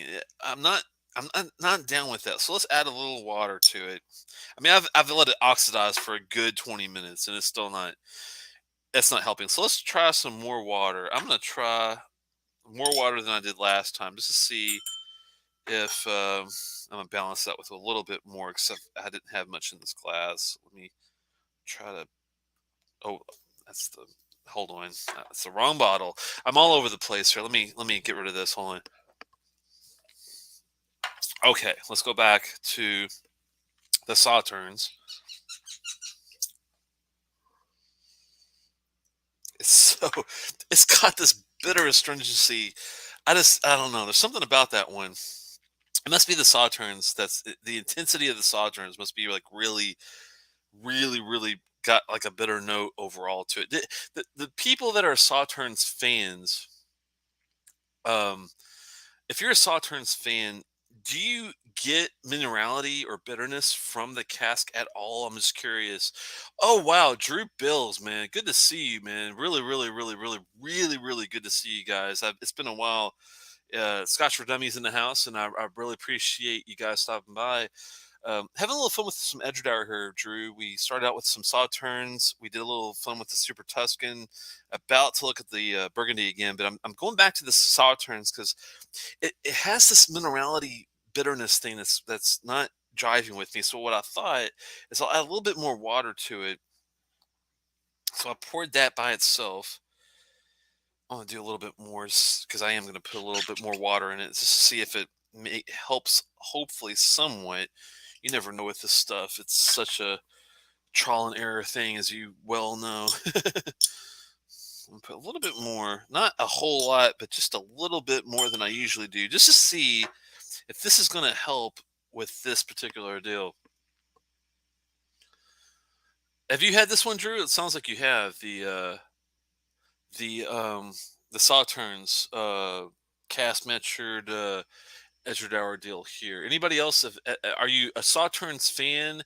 And if you are, do you ever get like a minerality or an astringent kind of feel to it? I'm just curious because I did not get that with the Kilhoman Sauternes cast maturation. I loved it out of the gate. Didn't have to do anything with it. It was glorious from the get go. Not sure if it's the style of peat that they use with the Kilhoman that balanced it. This is not a peated whiskey. Maybe that's the thing. Maybe for me to like Sauternes, I might have to have some peat in it. I didn't think about that before, but that might be what's going on here. Because this is just more of a straightforward. All 3 of these are Edradour, not peated. They're not Balakin releases. So that might be the reason why. But I've added a lot of water to this. Let's see if it makes any difference. Still getting that peanut brittle kind of a funkiness. Marzipan. Favorite word? Oh, what is that? It's almost got like a banana kind of a feel to it. It's really weird.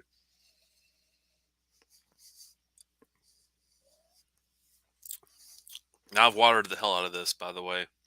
Well, it's a 57.7, but you know what I mean. Uh, it's still not jiving with me. It's not. It's just.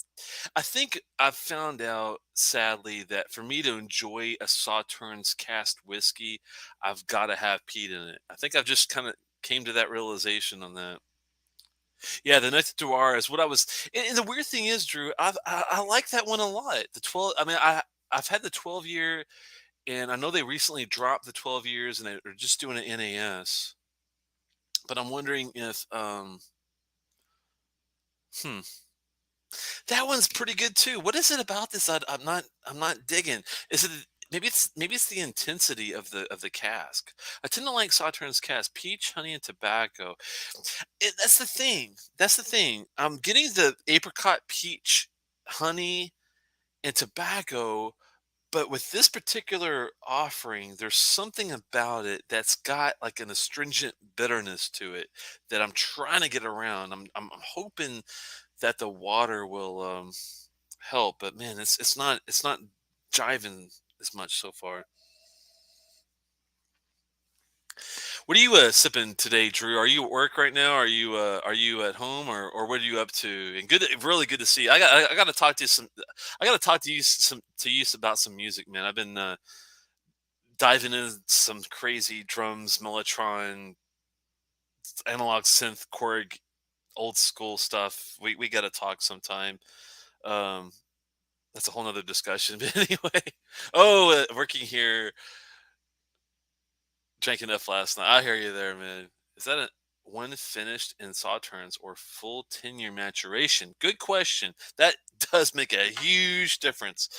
This is a Sauternes cast matured Highland single malt whiskey. So that tells me that it spent the entire time. Maybe that also has to do with if it's not just a finished in a year, 2 years.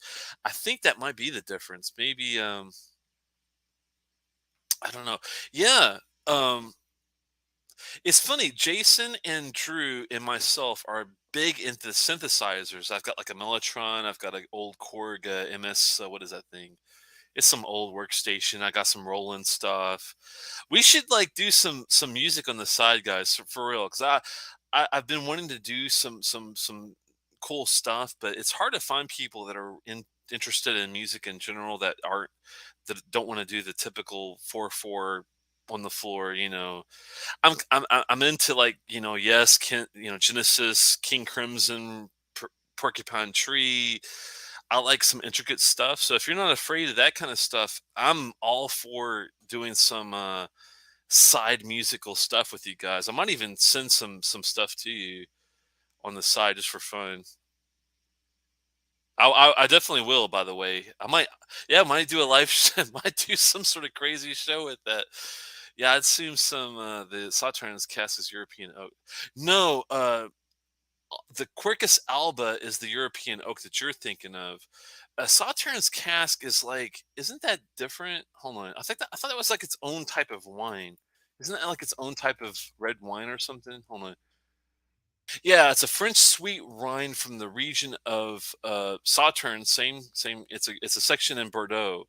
It's Sauvignon Blanc and Muscadel grapes that have been affected by some sort of like specific strain of necrotrophic fungus. I don't want to get too technical, but it's an we could get deep into the weeds, man. We could get. I'm autistic too, so we can get really deep into the weeds if you want to. DJ Telex, yes. Oh, he's all over the place. Noble rot. I'm afraid. Alba is American. Oh, sorry. Yes, I keep. Why do I keep messing that up? Quercus alba is American. It's the Rober. Okay, Robe. Is it Quercus Rober? Is that how you say it? Quercus Rober? White dessert one. Yeah, that's what. That's what. That's what I thought. And the weird thing is, I like sauternes, cast maturations. I thought, but what? Oh man, he's all over. Yeah, the whole thing, man, is just crazy. Anyway, let's get back to we gotta fine tune and focus here, man. I can go down some rabbit holes with you guys. It'll be a long day. It's already 3:30. That's crazy. That's man, this is nuts. I do love the nose after some oxidation and some water. It really, really does help with this Edradour Sauterne still. But I think I'm used to. Is that Kilhoman? Is that matured or is that another deal? Let me look this up real fast. One second, guys. 'Cause I'm kind of curious because I usually like Sauterne. You know, even maturations. I thought, but maybe the Kilhoman's not matured that way. Maybe it's like a what do they call it? Not a maturation, but a Kilhoman. I'm looking up on Distiller just to get an idea of what they do for the Sauterne still. Sauternes. Here we go. Sauternes fin. Oh, it's a finish. That's why. Okay. Okay. So now I think I understand why this is not up my alley. Okay. That is the reason why. This is a full maturation rather than the finish. Coming back one last time. I have a feeling I'm not going to enjoy this that much, but we'll try it.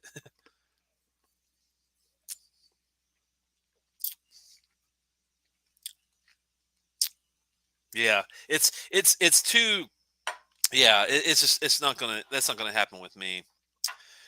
And it's not bad. It's not a bad whiskey at all. It's just the fact that it's so intense. I'm used to a Sautern's finish and not so much a maturation. So with 10 years in the Sautern's cask, man, is intense. If you like Sautern's wine, you're gonna love it. But to me, the water and oxidation did help a whole lot. But does it make it where I'm gonna really, really overly enjoy it? No. Is it the fault of Ajdaur? Not in any way, shape, or form. It's just because I don't get into the intense sauternes as I thought I did. I do like a finish, but a maturation is a bit intense for me. So I think I might have to up my score. I was going to say 3.25 on that. I might have to up it to a 3.5 to 3.75 just for the fact that it's just not my thing, but it's well crafted. I mean, obviously, and well done. So 3.75, I think, is worthy on that. 4.25 so far on the Super Tuscan. I mean, this is definitely up my alley comparatively. So let's look at the Burgundy and see where we go from there. Let me go here.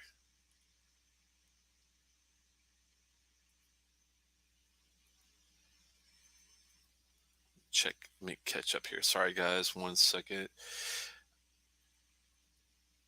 Oh, yeah. Good to see you, Drew. Hope to see you again soon, man. Have some long road. Oh, 11 sauternes. That's something else. Super intense funk. I wonder if it's 11 years in the saut. Is it a matured or is it a finish? Lost cause. I'm just curious because I do know the difference, but I forgot about making sure when I'm trying these, what really is it? Is it a really a maturation or is it really a finish? And that is the catch here. And I can tell that I like a finish a whole of lot more than I like a maturation. So I'm just curious there. DJ Telex actually exists? That's weird, man. I'm surprised. First fill, no finish. I bet that was some intense shit because this 10 year, this dude, I mean, if you like, I mean, it's not my cup of tea, but if you like a Sauternes matured, scotch, this is probably going to be up your alley. For me, man, it's so apricot stringent minerality forward to me. There's something about it. I don't know. But I tell you what, on the flip side of that, this is freaking phenomenal. I love this Super Tuscan cast matured so far. It's unbelievable. I love it. It's really, really, really, really, really, really, really, really good. But I like red wine, so there you go. Nice print. Sounds awesome. More funk than the 14 sherry. Uh-oh. We'll have to see about that. Let's go ahead and crack open a brand freaking new, brand spanking new, this glorious, and I'm talking glorious, Burgundy cask matured 60.3 114 cask number. Oh my goodness gracious, look at that. How can you say no? How can you say no to this? I gotta say yes. So let's pop it open. I'm so glad to see you guys pop open how things are going there. Let's see here. Oh, look at that color. Now that looks really good for a 10-year. And that is no coloring. That is no chill filtration. That is out of the gate. Beautiful. Sorry for the focus to be off there. But this is glorious looking, I have to say, for a 60.3, right? Yep.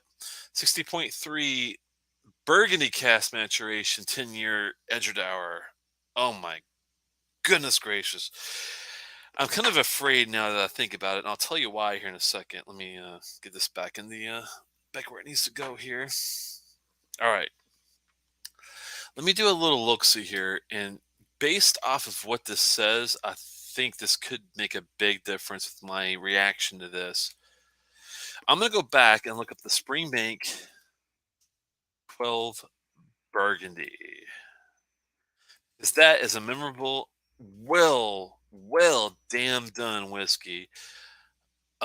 It was peated. Now this is not a peated whiskey, so this is going to be a bit different with that. That makes me nervous that we don't have our peat with this. But was this a maturation or was this a complete deal? I'm looking at the Springbank 12-year Burgundy Wood peated single malt from Campbelltown. This is a 2016 limited release. A Springbank's medium peated, 2.5 times distilled malt. Okay, this whiskey exclusively spends 12 years of its life in X wine casks from Burgundy region of France. So it is matured. It's not a finish for the Springbank even. So that's good. So I'm used to a Springbank matured whiskey that I really liked.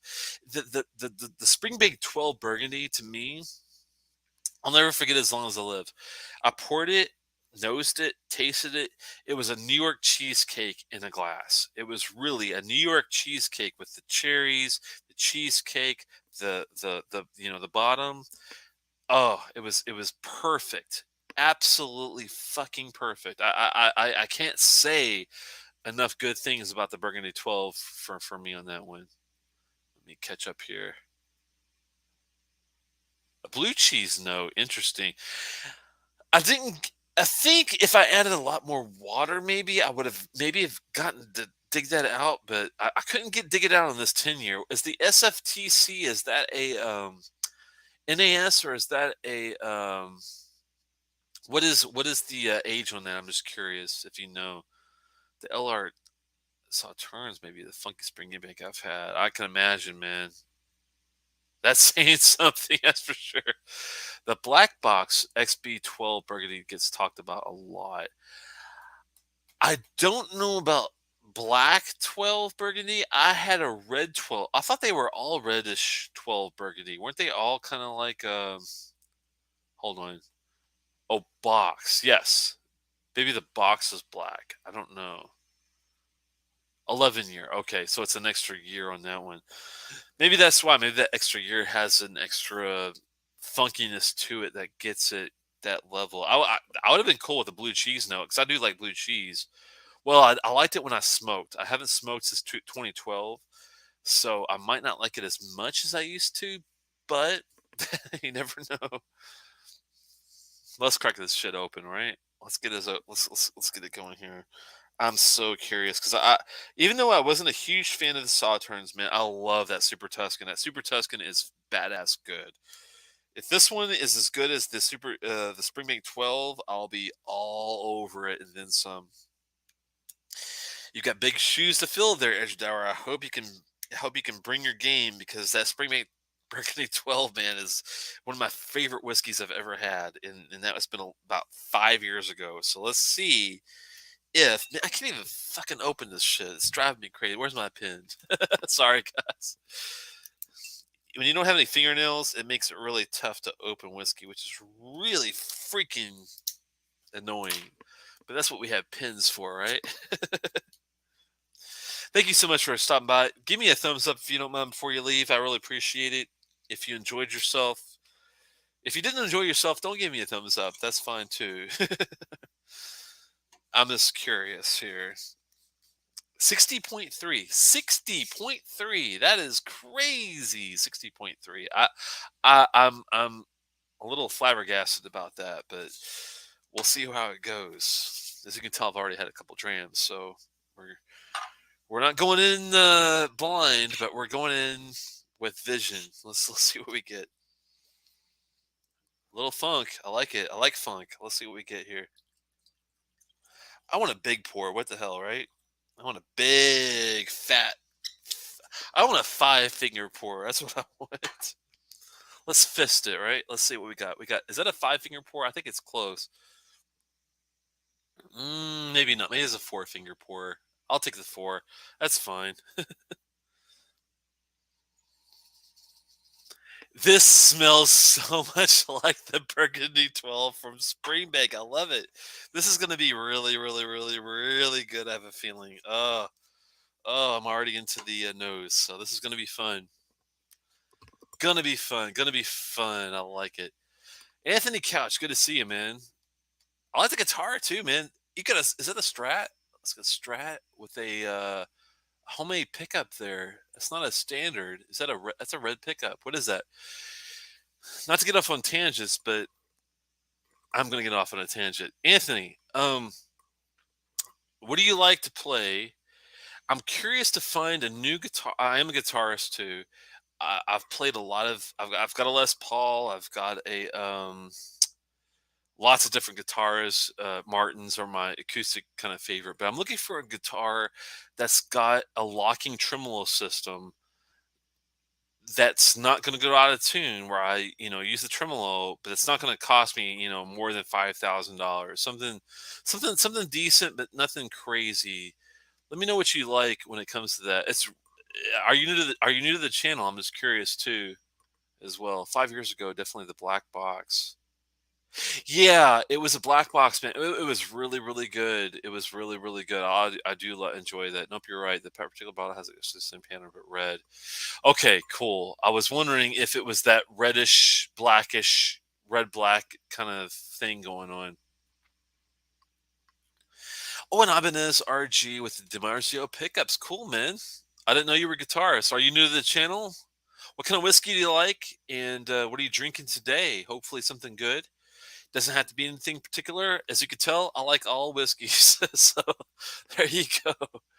I like my Glenrothes, my Kilhoman, my Longmore, my Deanston, Abelauer, Glen Glasgow, Eberfeldy, Glenfarclas, Springbank, Bladnoch, Glenkinchie, Dalmore, Glengellicky, Glenmora, Old Pulteney, Holland Park, Glencairn, Bunnahabhain, Altavania, Cardew, Dalwhinnie, Blair Athol, Daft Mill, Octomore from Bulklady, of course. Tamdu, Tamantoul, Torveg, Glen Scotia, Lefroy, Scapa, Tomatin, Kalila, Glen Grant, Bob Blair, Bowmore, Talisker, McAllen, Loch Lomond, Inchmurren, the Peta version, Alice Bay, Taninik, Lagavulin. What is it over there? Clonleash, Royal Lochnagar, Oban, Mortlock, Enoch, Glenallachie, Lechaig, Glamorganshire, Craigenmore, Edradour, Tullabardine, Ardbeg, Glencadam, Spey, Erin, Glentronic, Glenlivet, Auchentoshan, Jura, Glengoyne, Balvenie, Glenfiddich, Benrick, Tobermory, Altmore, Speyburn, and I can go on and on and on. So I like it all. So as you can tell, all sorts of cask maturations, all sorts of cask finishes, but I didn't notice something today. I will share with you guys more. The PRS. Oh, Paul Reed Smith, the most. The bird fret inlays that do it for me. And Paul Reed Smith is a native of Maryland here. I do know of the guy, and I'm a huge fan. I was a fan of PRS when Alex Lifeson from Rush played his stuff, which would have been 1990, 89, 90 Presto Tour. I was 13, I think, at the time, something like that. And very, very damn good guitars. Still good today. I'm tempted, but PRS is really tough to get into unless you have a lot of that. You got to have a lot of that to get into that. But I might come back to that. We'll see how it goes.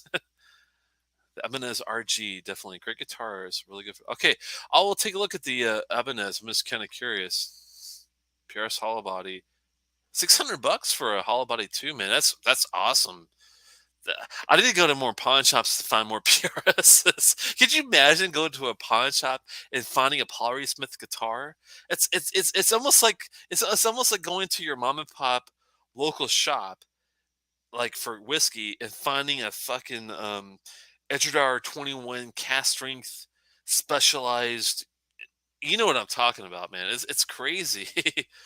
Last time I tried whiskeys, I ended up on the floor. Apparently, they were really all nice, but I don't remember the thing.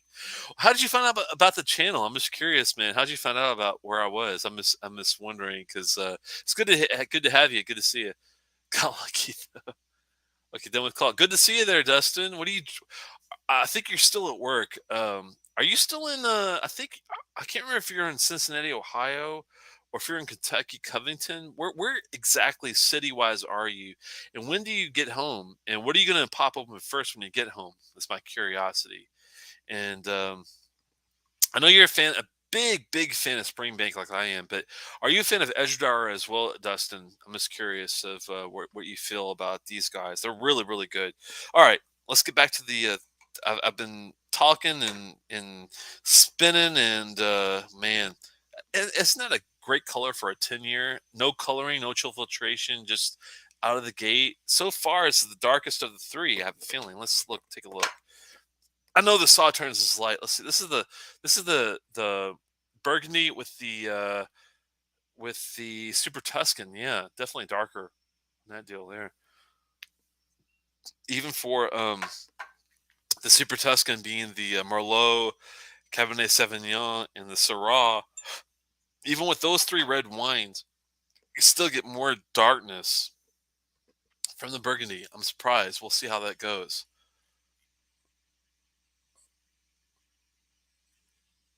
Oh, Cincinnati. Okay, Ohio. Okay, gotcha, man. Yeah, basically, if you guys that don't know, Cincinnati is right on the border of Ohio and Kentucky, and Dustin and I are both big UK fans. Were you as depressed as I was with the whole tournament, man? I was speechless. I was speechless. I was so speechless. I was like, yeah, I mean, I can imagine this happening in Louisville. I cannot imagine this happening in the UK. That's a whole other story. But anyway, hopefully you're doing well, Dustin. And I don't know. Well, I'm sure we'll connect here pretty soon at some point, and I might have whiskey in the glass to buy working. Oh, I love it. You, I love it. I'm not gonna say anything, but I understand exactly what you mean. What are you sipping? I'm just curious. What are you having about on the side here? Checking out live streams before I try them on my channel. Came across yours. Oh, very good, man. Very cool. Uh, Before I try them on my channel, what are you trying? I'm just curious what you're experimenting with there, and really cool to find a fellow musician, man. Yeah, I'm looking for that. I'm not sure if you're a Rush fan at all. I know you play an Ibanez. Looks like a single coil, maybe a humbucker. I can't tell from that first. It might be a humbucker hybrid pickup you got there, but I'm a huge Rush fan from the 80s. I do. A lot of people don't like Rush's sound from the 80s, but I really like that crystalline, clean, sharp, metallic sound that he's got from his. And at the time he played what's called a signature. Aurora guitar from Canada. He actually had a hand in the design of some of these guitars. Unfortunately, they're very short-lived. Signature was only around in Canada for very, very limited times. Jason Coates might know about these guys in Canada.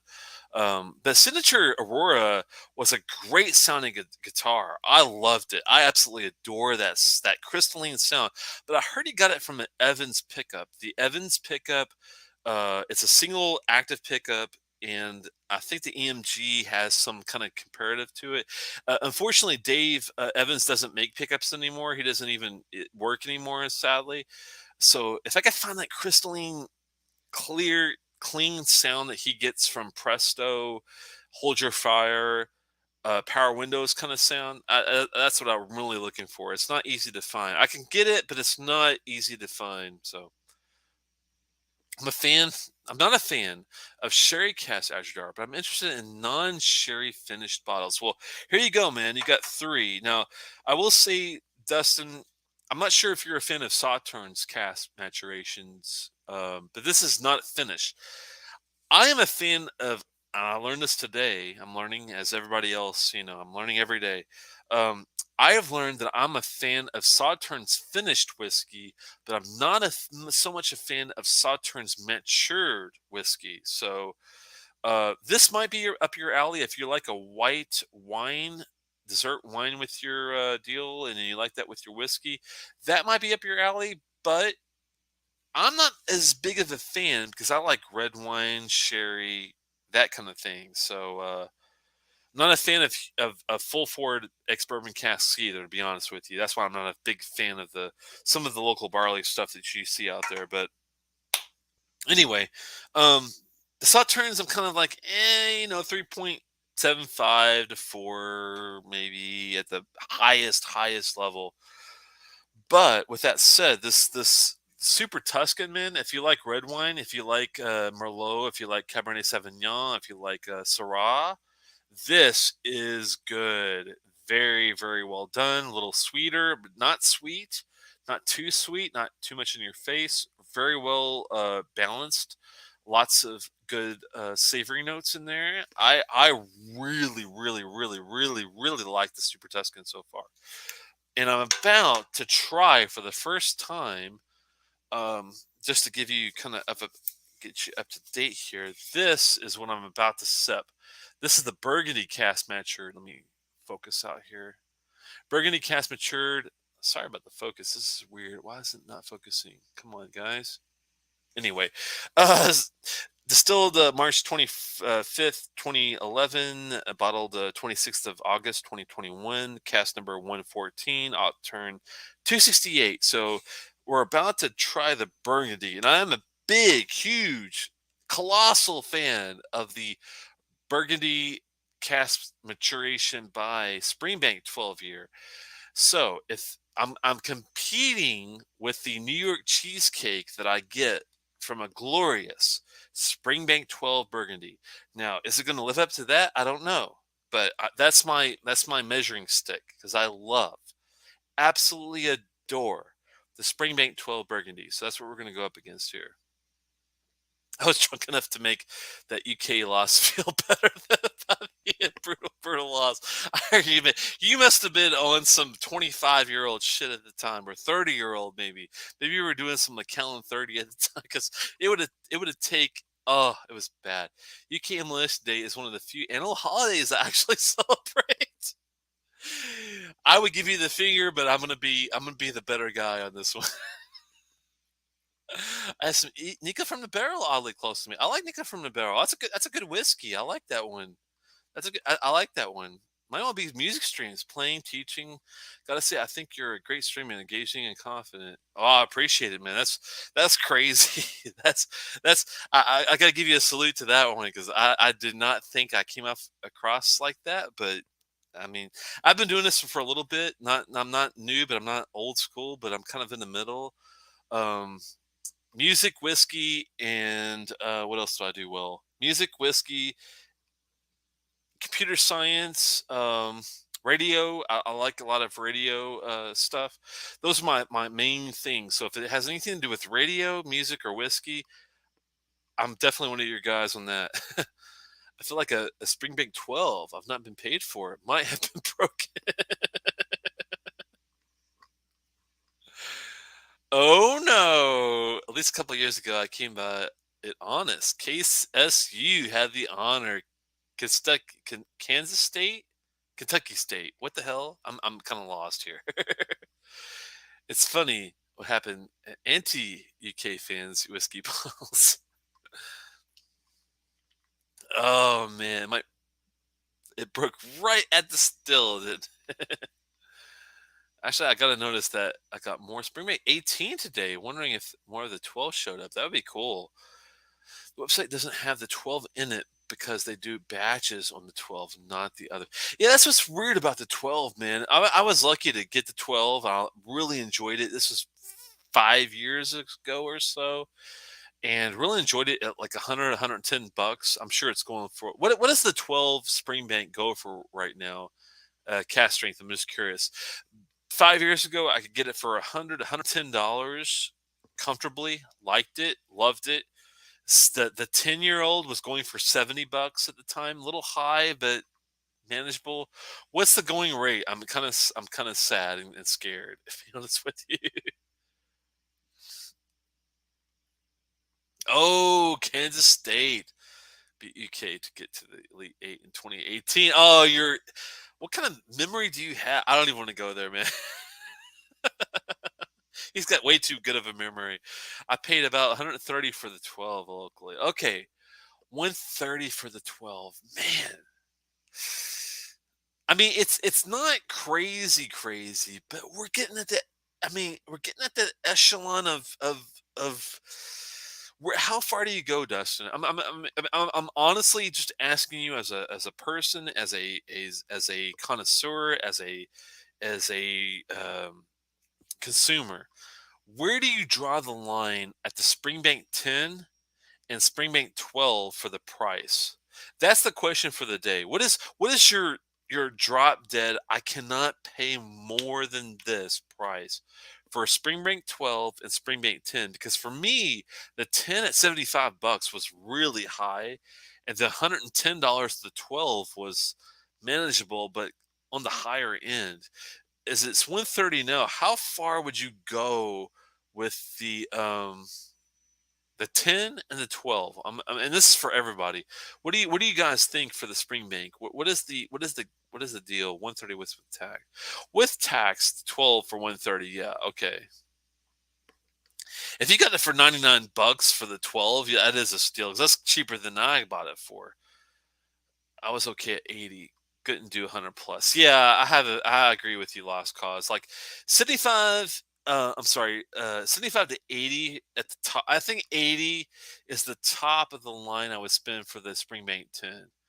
And sadly, I think I've seen it go for $100 a pop nowadays. I mean, I know it's a well-crafted whiskey on one hand, but I think if they're going to start charging $120, $130 for the 10-year-old Springbank, Edradour, baby. That's what I'm saying. I'll go Edradour every day of the week when it comes to well crafted, good ABV whiskey that's got the funk, that's got the deal. Edradour is the new kid on the block. I think at this point we'll see.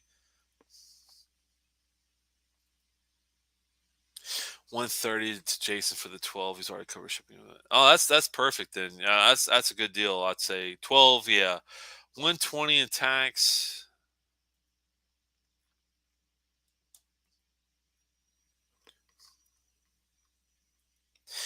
Yeah, 150 I think would be the absolute top I would ever pay for it. But yeah, no, I agree. It's funny because Dustin is exactly right. Like I really love the cast strength 12. I really do. Don't get me wrong, but for the price, if I get the 10 for a little less, the 10 at 46. What is the 10? I hope the 10 is at ABV at 46 at least. Let's see what they do here. I'm gonna do a quick look on the side. One second, guys. Jason's passed on the Springbank 12 for 150. Yeah, I think that's a little high. I think 130 is probably where I feel comfortable with the Springbank 12. I think that's more than reasonable. Springbank 12. What's a Caviados finish? I never heard of that. That's a specialty bottle. Never mind. If you run across a Springbank 12 Caviados bottle, let me know, please. Burgundy 12. We already know that's good. 12 cast strength. 54.1. It looks like that's ex-sherry and ex-bourbon cast. No wonder it's so damn good. Rich and full bodied. Yeah. You can't go wrong with that, really. 1 second. Let me catch up here. Yeah, I'd say 140 is on my 130. 130 to 140 is probably my buy range. The 10 is 46. Oh, is that 46? Yeah, that's a tough one, man. $200. Wow. I'm surprised you would go with that high on the Springbank 10, man. There's no way I would go 200 on the Springbank 10. But let me see. Springbank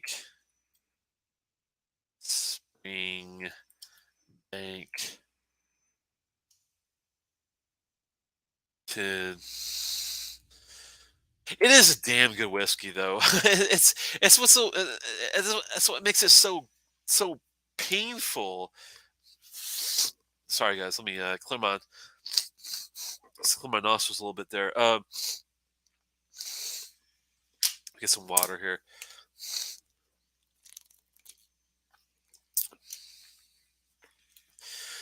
The Springbank 10 is at 46%, which is the perfect intro ABV to whiskey. And it's an ex-bourbon, ex-sherry cask maturation. I know they've had some specialties.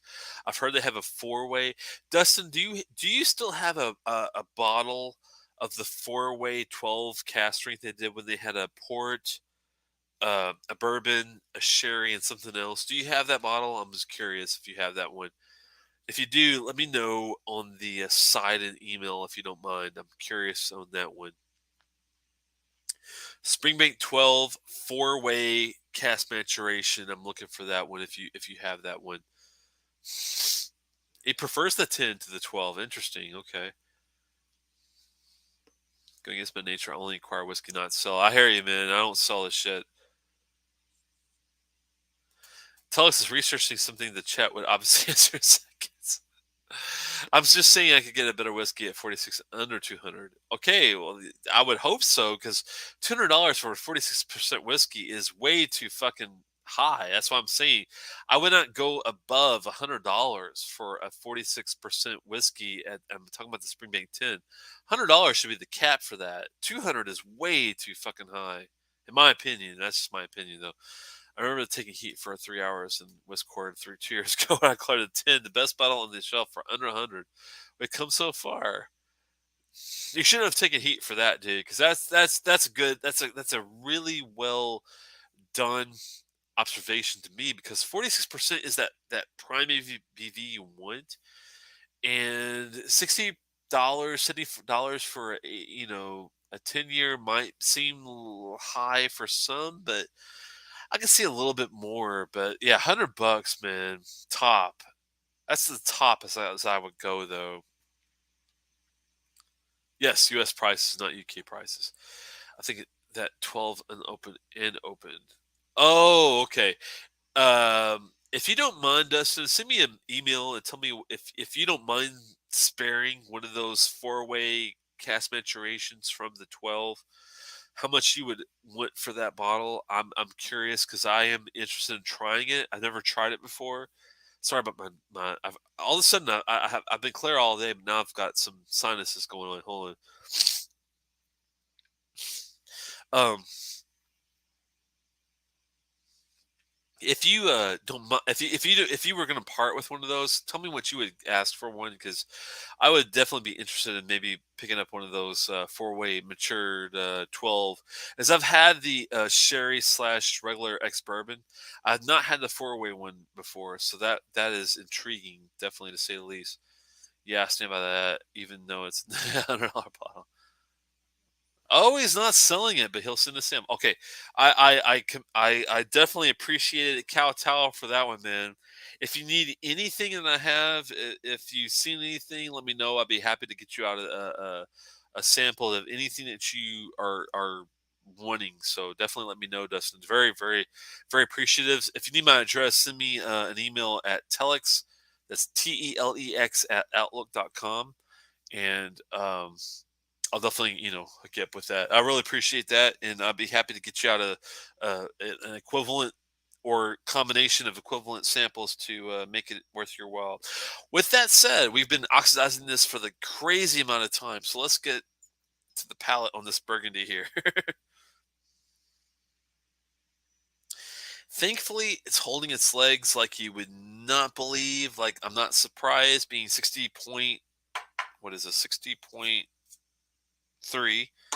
We'll just say 60 to make it easy. 60% ABV, 120 proof. I mean, my God, that's crazy. Oh, yes. This reminds me so much of that Springbank 12 Burgundy. Oh, my God. I really appreciate it. I've got a set of boxes coming from Mike to send samples. I'll hit you up once I get boxes in.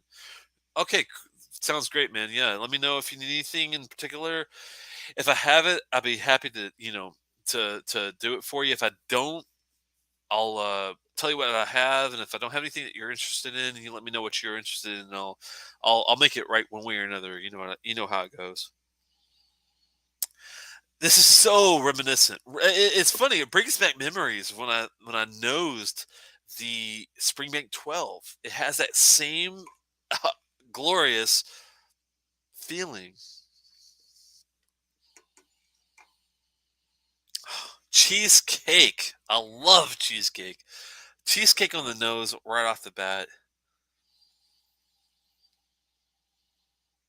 It's got some fruit in there too with it. Some nuts, some nice nuts too. Walnuts. Sorry guys, let me I'll be right back. I gotta clear my nose out for a second. I've been fine clear all day today, but all of a sudden I've been having some issues. So I'll be right back. Sorry about the delay.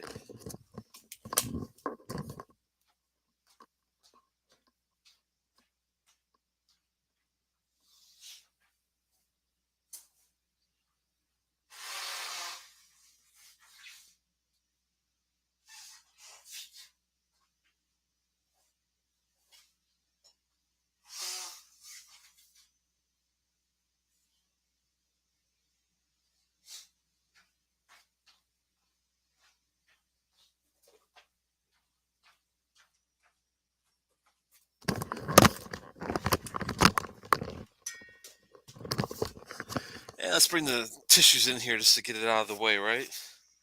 I'm not stuffy or anything. I just have some allergies going on here. So we're just, make sure we're clear. Can't have I don't like anything impeding my ability to nose or taste or finish something. So that's a big deal to me. So this is much better. Thank you for the time, by the way. Oh, graham crackers. That glorious, funky cherry slash.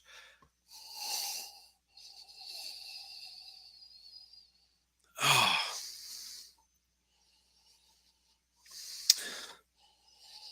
definitely cherry slash something else red and berryish. Is that a raspberry? It's something definitely medium grade, nice level. I like that a lot.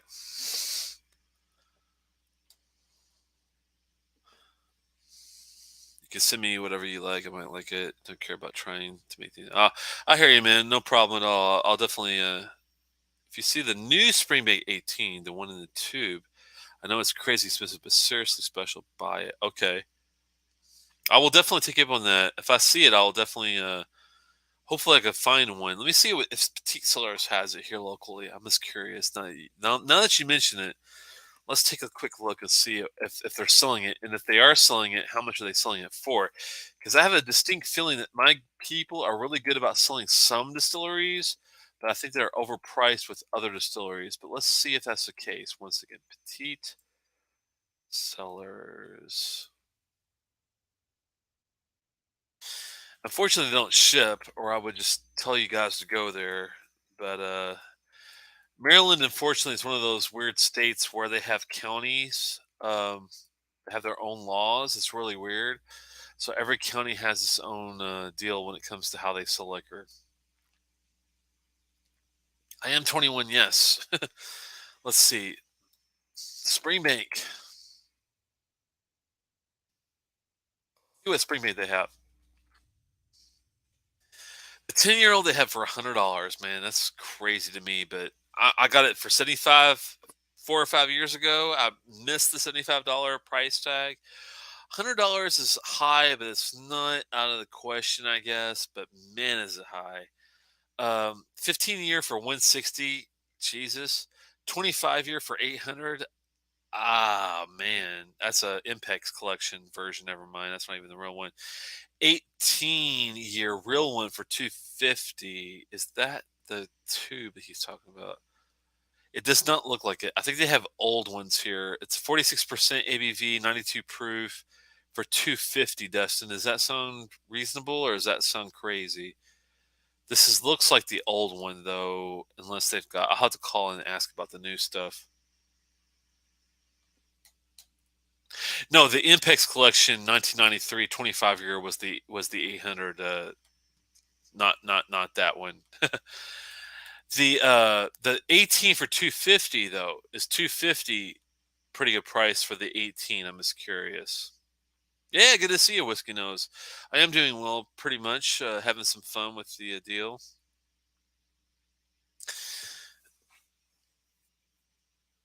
The irony is that 45 years ago, 75 was way marked up. It was 66, 65 back then. Well, that's the thing. I thought that 75 was the good price, but yeah, the funny thing is Springbank here in Maryland is always the highest price. I don't understand why that is, but hopefully it'll get better. But yeah, that's all they have. They have 18 for 250, Dustin, but they don't have. I'm not sure if it's the. I'll have to ask them if they've got a tube. If they have a tube, I'll still get it though. If you think it's reasonable but high. I'd got in check. Okay, I appreciate it. I will take you up on that. Let's get into this Burgundy before it gets to be 5 o'clock.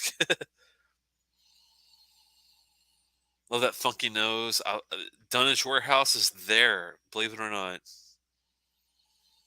very similar to the Springbank 12 Burgundy. I will say that. Huh.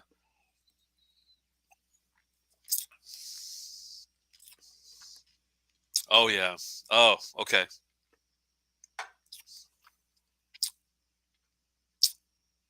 Hmm. Definitely there. Definitely there. Oh okay.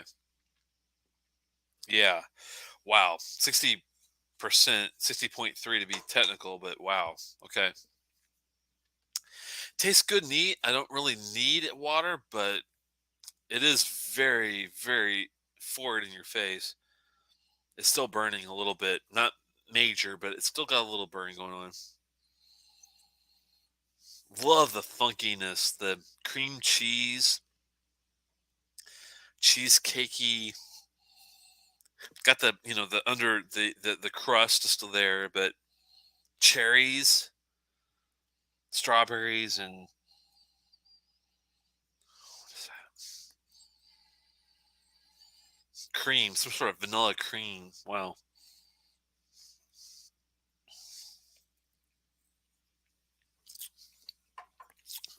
Okay.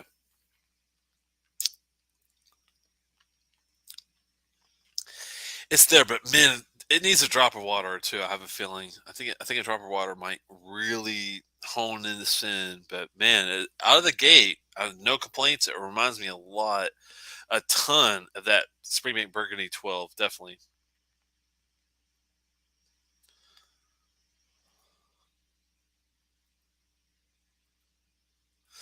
The 21, I'm sorry, the 2021 18 year is 50/50 sherry bourbon, but it's most amazing sherry casking I've had on a Springbank non-single barrel. Okay, I'll have to see what year his. I'm gonna call Tom and say, hey, I see you got a Springbank 18 for 250 there, but what is the year on it? Because that's gonna dictate whether it's worth 250 or not. If it's the 2021, I would say it's worth it. If it's not the 2021, I might have to ask you, Dustin, if you think it's worth pulling the trigger for 250. Seems a bit high, doesn't it, for 18 years? 250 for 18. I mean, not really, but you know, it it's all comparative. If you're talking about McAllen, yes, it's a hell of worth it. But if it comes to like other ones, it's like I'm not sure. But I mean, it's a good whiskey, that's for sure. Mm. Let's have a drop or two of water on this. I think that's going to really well balance. I think this is going to be my favorite so far. Have to say, I love a good Burgundy cask whiskey, though. It's very hard to find one that's well done. Have 2 drops of water, little drops, 2 little drops of water. That's not going to hurt anything. Give it a good swirl and see where we end up. There were two 2020s. The second batch was the most funky 2020. So if you like funky sherry, 18s is a buy. If not run, the batch 1 2020 was bourbon with a drop of port. Hard to justify. Yeah, that is interesting. That there were 2 different 2020s. The second batch sounded like the good one, but the one with the port not so much. Interesting, yeah. And isn't it crazy how much like just one little nuance switch of a whiskey makes such a difference? It's crazy. This so much reminds me of that Springbank 12 Burgundy. It's crazy, in a good way. It's kind of funny that it works out that way, but it really has a similar feel. So it goes to show, if you find a whiskey that you like, that you might not normally be able to find, exactly what you want. If you do your homework, you might be able to find a really damn good substitute. So far, man, wow. It's got that same profile, that really sweet, grapey slash funky nose.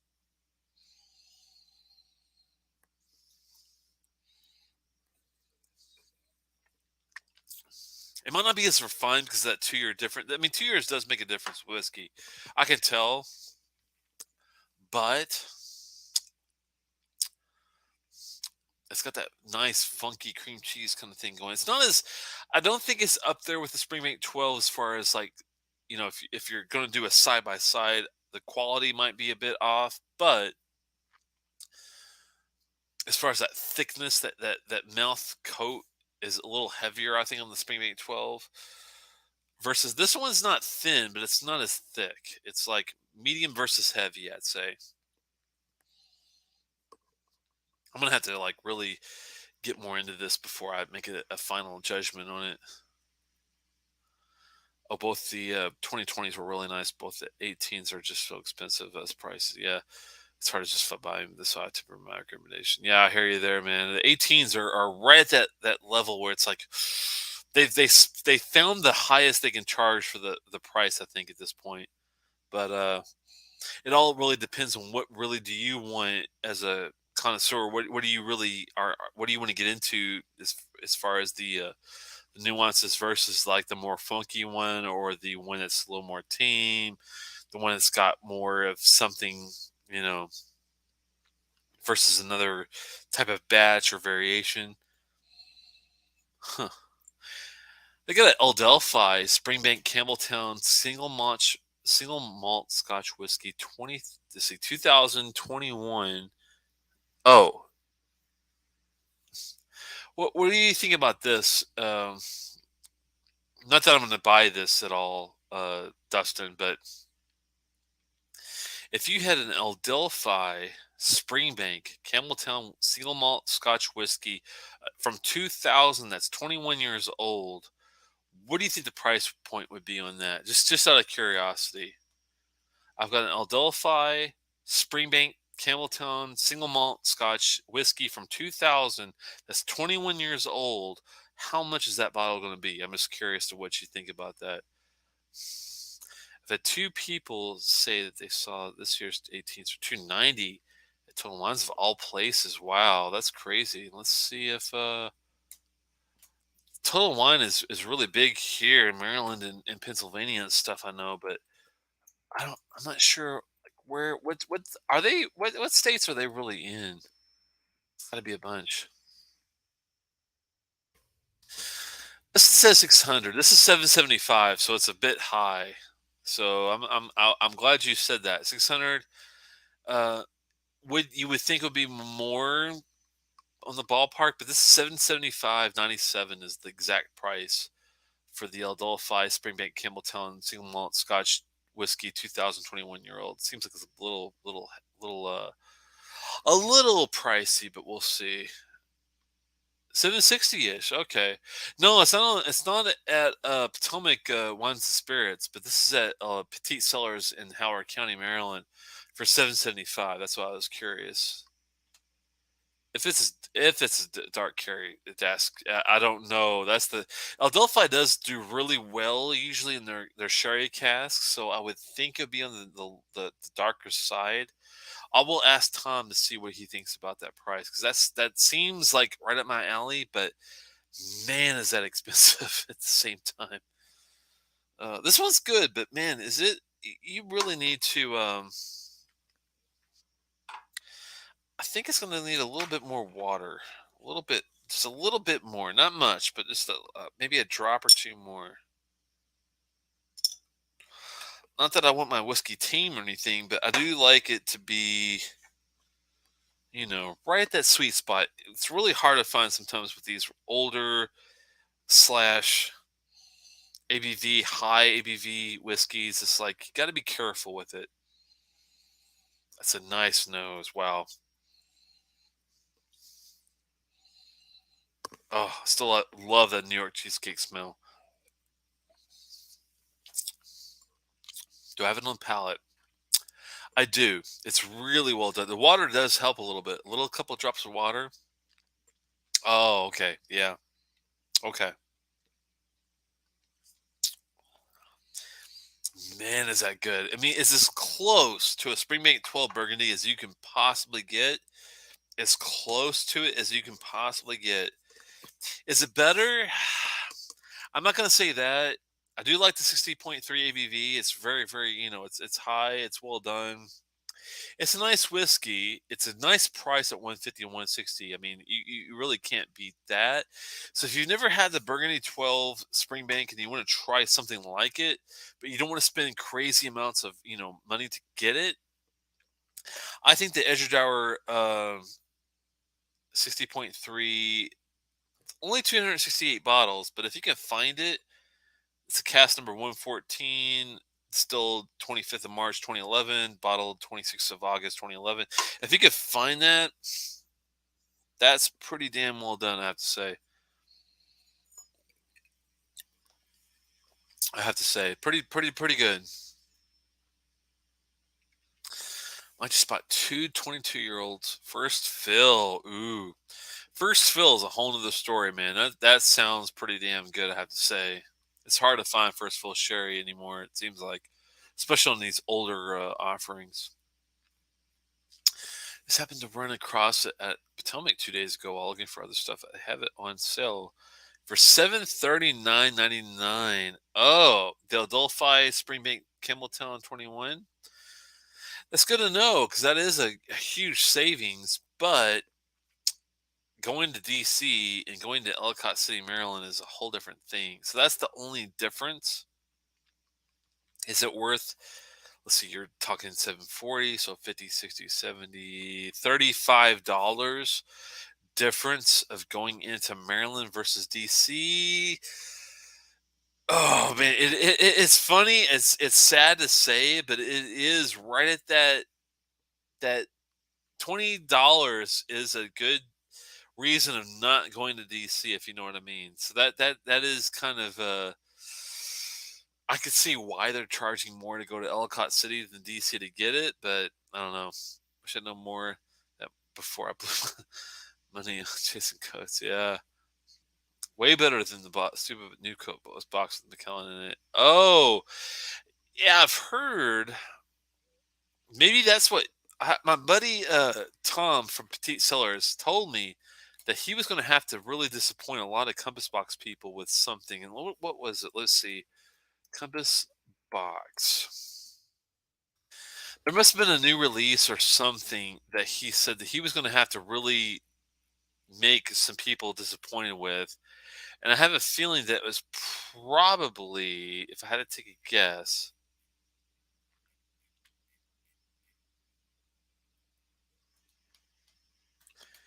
I wonder if it was excuse me, that bottle maybe.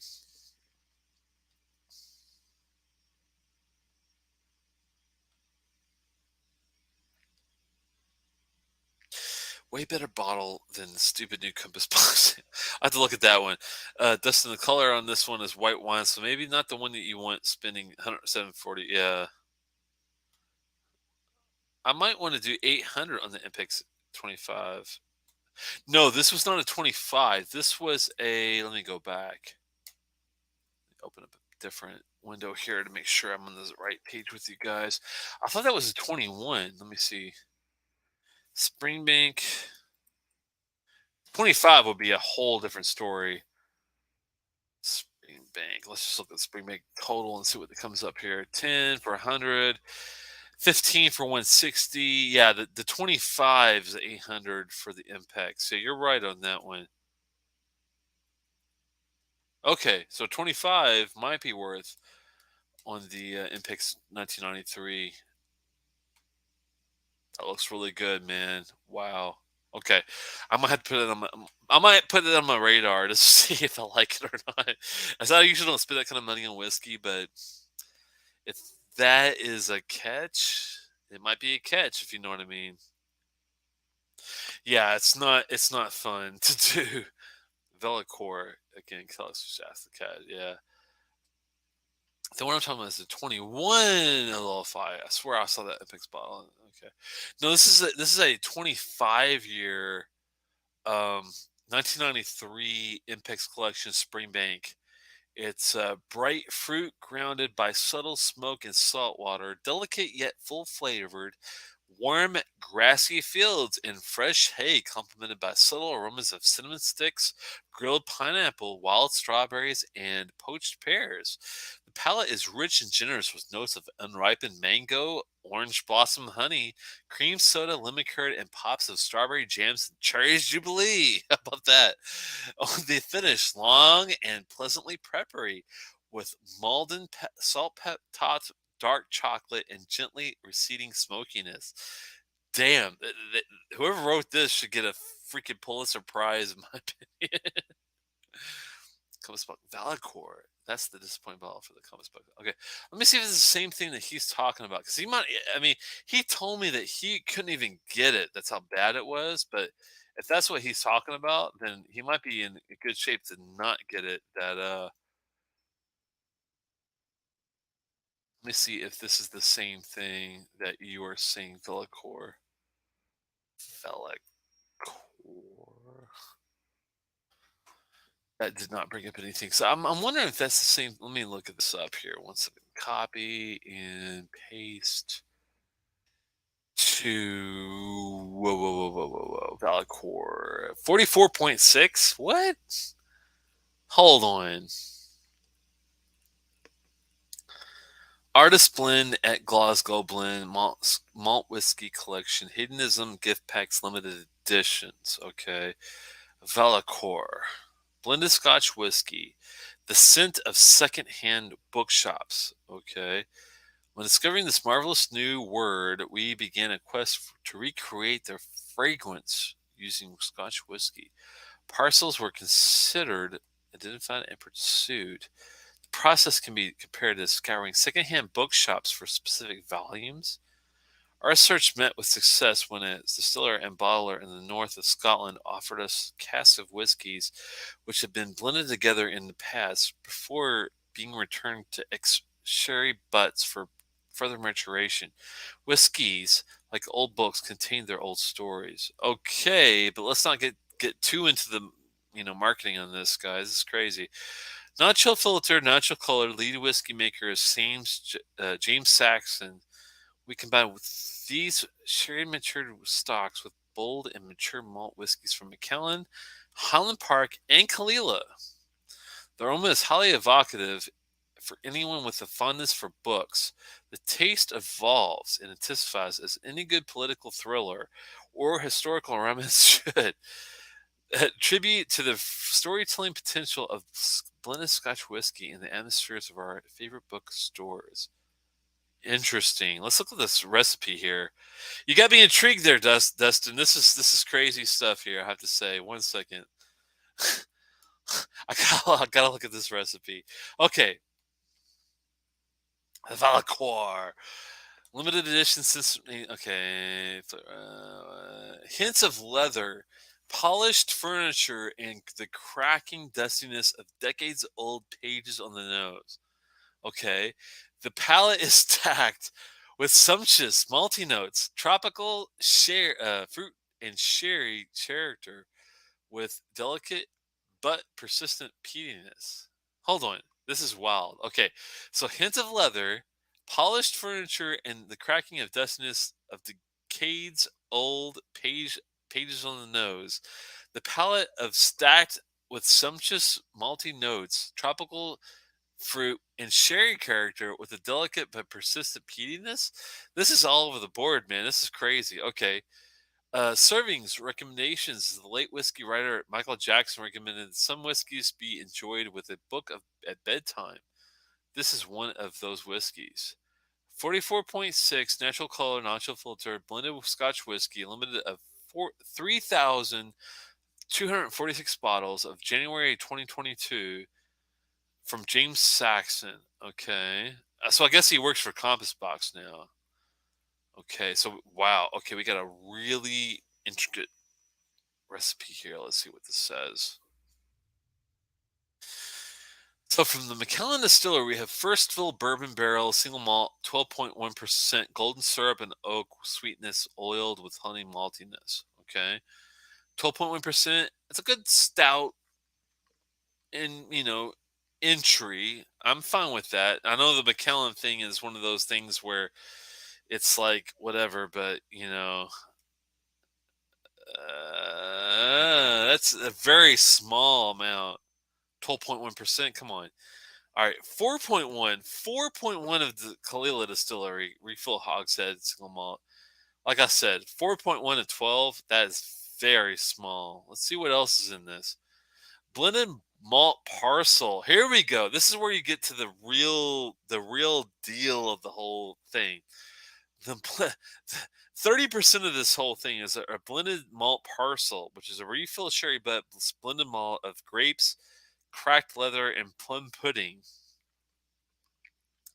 The sad thing about this blended malt parcel is they don't tell you. Do they tell you what this is? Let me see if they tell you what this is. If they don't tell you what this is all bullshit. It really is. Let me see. Okay, so the blended pulp malt parcel is a 2 refill sherry butts.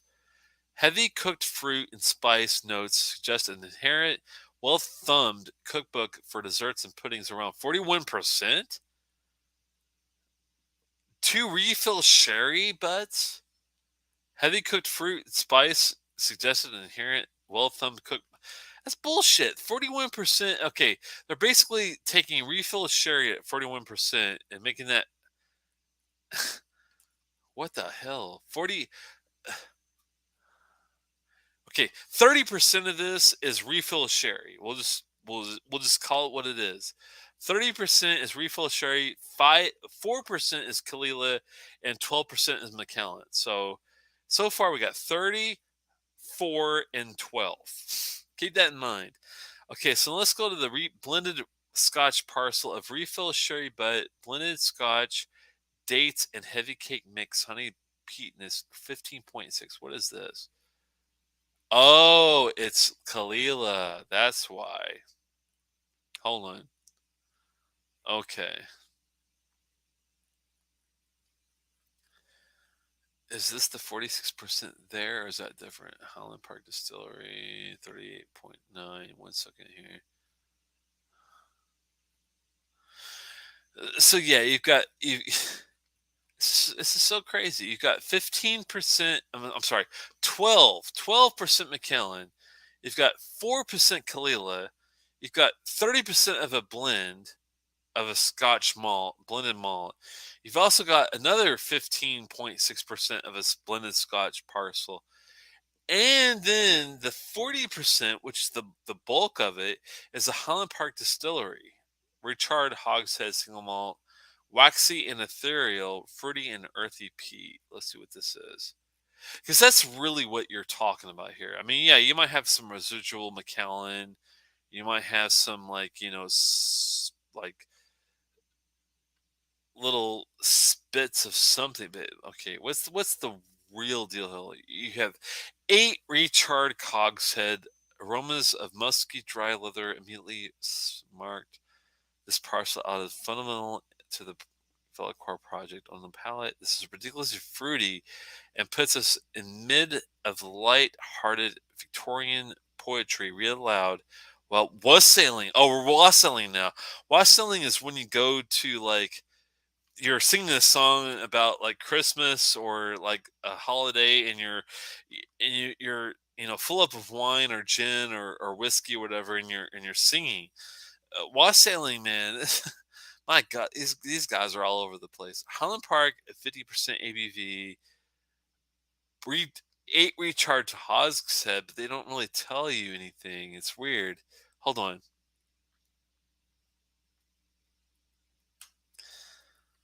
This is so crazy. Let me go back here. Sorry, guys, going off on tangents, but this is insane. Okay, let me Highland Park. Yeah, I mean, this is the bulk of it, which is the highest point, is the Highland Park Distillery Recharred Hogshead Single Malt Cask at 40%. But they don't give you any information other than that it's an 8 recharred hogshead from Highland Park that is at around 50% ABV. Oh man, but Compass Box does a good job with their blends. I will give them credit. Usually they're really good with their blends. The Phenomenology is one of my favorite blends of all times. Now, with that said, how would you, being a whiskey, um, if you've had Phenomenology, how would you equate that to the Vellecoir? I think it's how you say it. Vellecoir. Vellichor. How do you? How would you? You know, rate the Phenomenology to the Vellecoir? I'm just curious of what you think with that. We'll see how it goes. Oh, a full review on the Velocor already, and it wasn't great.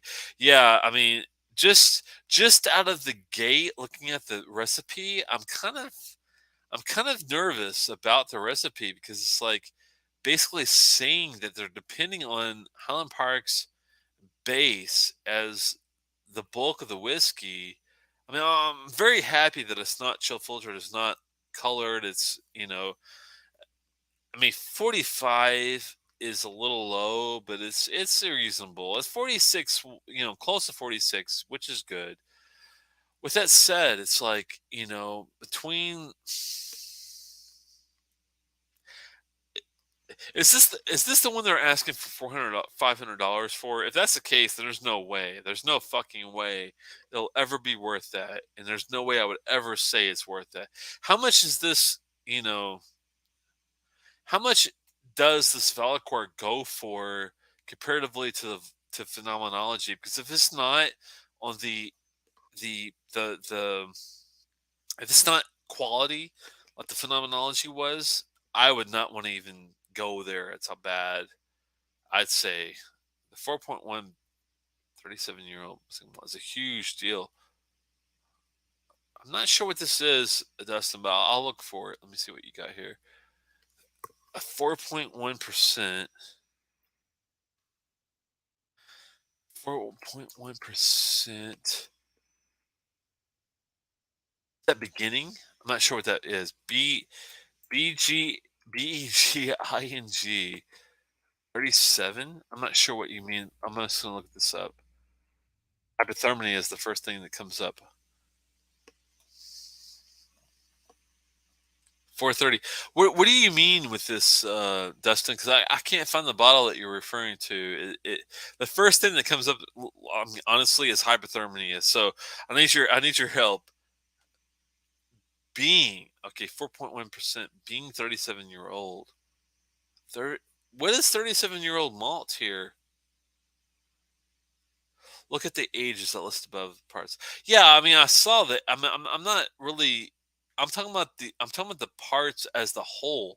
The most of this is 40%, and that is that bullshit. What is it? Um, Highland Park stuff. The little bit of McKellen and a little bit of Kalila that makes no difference to me whatsoever.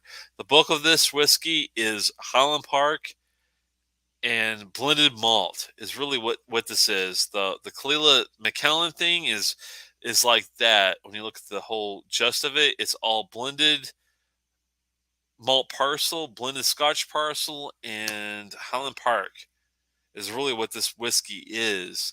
Yes, the McAllen slash Kalila might make have a bit of a difference with the feel of it, but the gist of it is really 40 was 24-year-old Highland Park.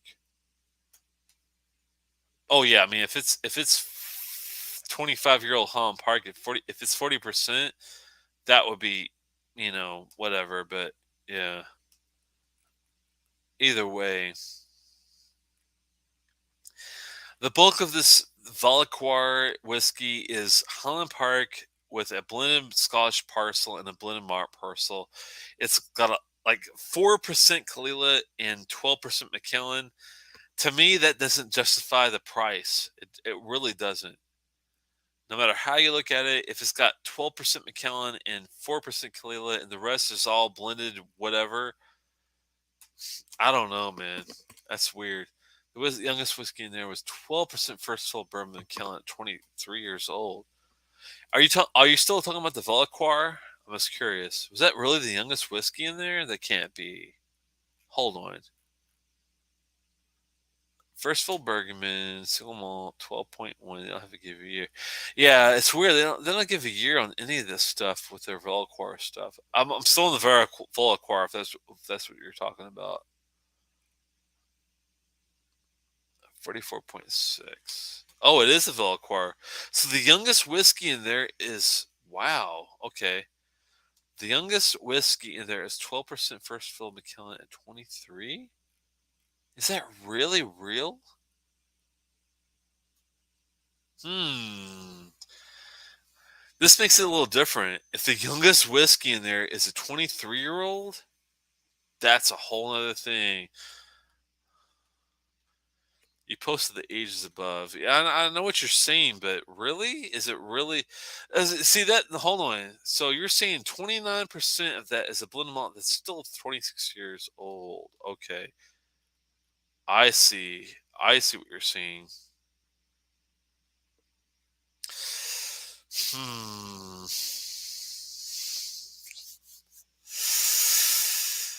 Damn, they're really they're they're like right at the gate where I'm like, is it worth it? I guess, but my God. Okay. 12.1%. Well, let's just say 12. 12% McKellen, 23 years, very expensive. I will give you that. 25-year, 30% blended at 20. Okay, hold on. 25-year at 30%, 25-year old. Okay, Highland Park. The 30 and 40% is a lot of percent. So, okay. 30% blended at 26 year and 17% Scotch 25 year. Okay, so my question I guess I should ask Dustin. Okay, gotcha, Dustin. Okay, gotcha.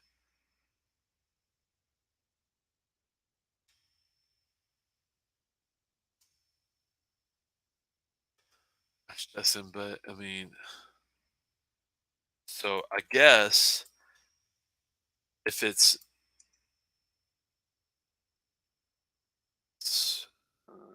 guess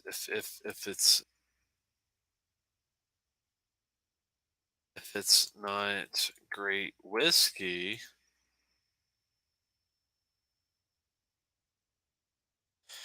then I guess it goes to show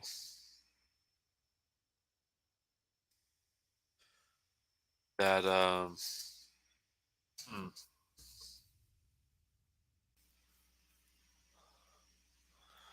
if it goes to show that, basically, if sorry, I'm catching up on the comments here,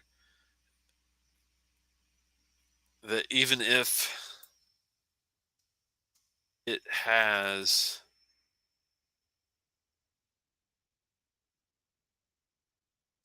30, well, we'll say plus 20 plus years whiskey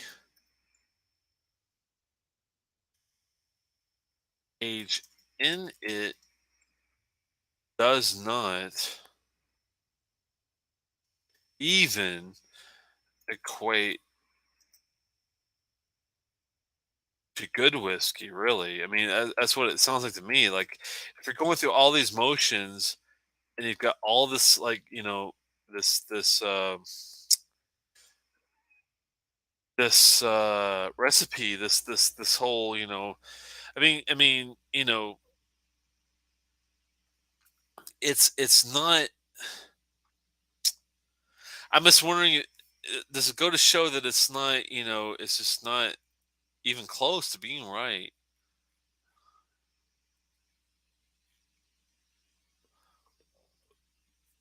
It's not a small effect. It's true.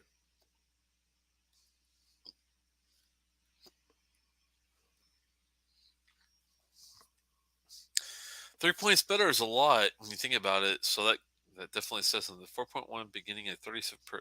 Okay, is a huge deal. I paid 430 for it. Okay, yeah, no, I agree. The ages are very, very, very high. I'm just wondering. The 40 was a 25-year-old HPS. The youngest whiskey in there was a 12% first fill Macallan at 23. That's crazy. Yes, I saw that. Good to see you there, Whiskey Dick. Bill, good to see you, man. It makes three of us. It says, "Oh, don't worry about the one watching thing. That's not the most accurate thing. I never. It's up and down with that watching thing. I never take a good. I don't have a lot of feeling when it comes to that stuff because you never know what it really means. It's not great whiskey in my opinion, but the parts sound like great. Yeah, that's the weird thing. Is like, is it really? Yeah, it's like it's made of a lot of great whiskey. That's the funny thing with Compass Box. Like Glenn, you know, um, John Glazier's he knows what he's doing.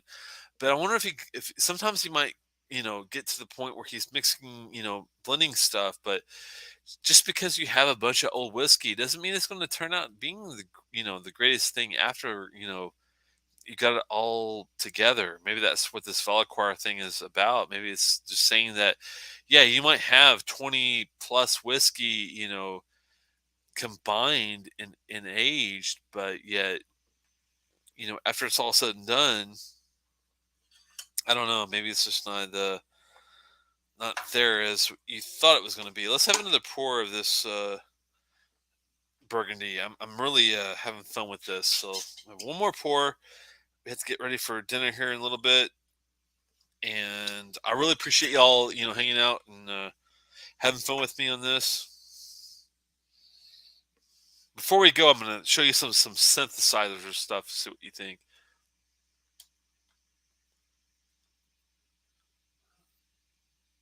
Yeah, it's weird how like some of these things are just like all over the place. But anyway, oh, had a fresh pour of that Edradour. I'm gonna have a bigger pour. What the hell, right? Let's give it a proper pour. A proper pour of the Edradour. I'm telling you. So far, the Burgundy is my favorite next to the. I love the Super Tuscan. The Super Tuscan is got some really, really nice things going on. There's the Burgundy, really the darkest of the three of the 10 years, and I'm really having a lot of fun with this one. It reminds me a lot of the Springbank Burgundy 12 year, if you're familiar with that. And Solange Nevada, everybody out there in the field, I appreciate it. I know a lot of you guys are working and jamming with me at the same time. I really appreciate it.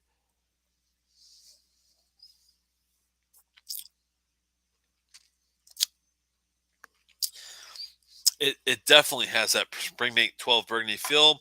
Not as sweet. It definitely does not have the sweetness. So I'm gonna add a couple drops of water just to this, just to see how it goes. At 60%, thankfully, it can take a few drops. I'm only gonna put like 2 drops of water in this. No joke. 'Cause I do not like a watered down whiskey. I want it to be as close to 60% as I can get it, 120 proof, and see what we get out of this. I've been listening while working on some stuff and enjoy. I appreciate your time, man. Thank you so much for coming out and having fun with us. And I'm not sure how sober I'm going to be when I do this, but I'm gonna have some fun with you guys. See how this goes. This might be crazy, but we're gonna see what we can do here.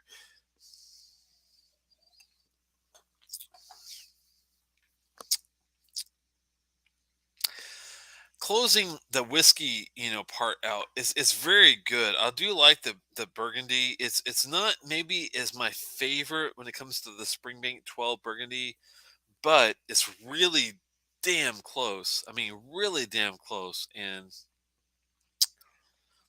it definitely needs a little bit of water at 60%. I'm not gonna like go crazy with the water, but it definitely needs a little bit more. So I'm gonna like give it just another couple of drops here.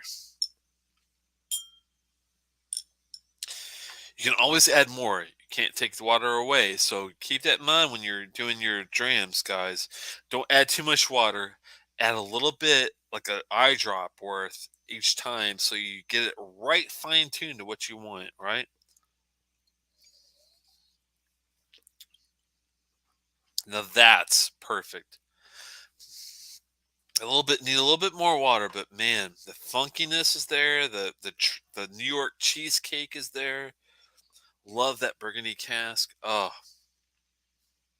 cannot get enough.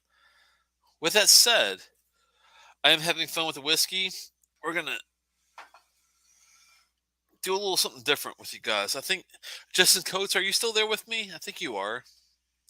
I don't know if what's his face. I don't think Drew is there with me, but some of you guys might be along for the ride. Well, we're gonna have a little fun on the side here with some music. I think just for giggles. What the hell, right? So I've got a couple of things here I've been kind of hiding, as you can see on the side. We got a Mellotron here. I'm not sure if you know what a Mellotron is, but this is actually a real full fledged Mellotron.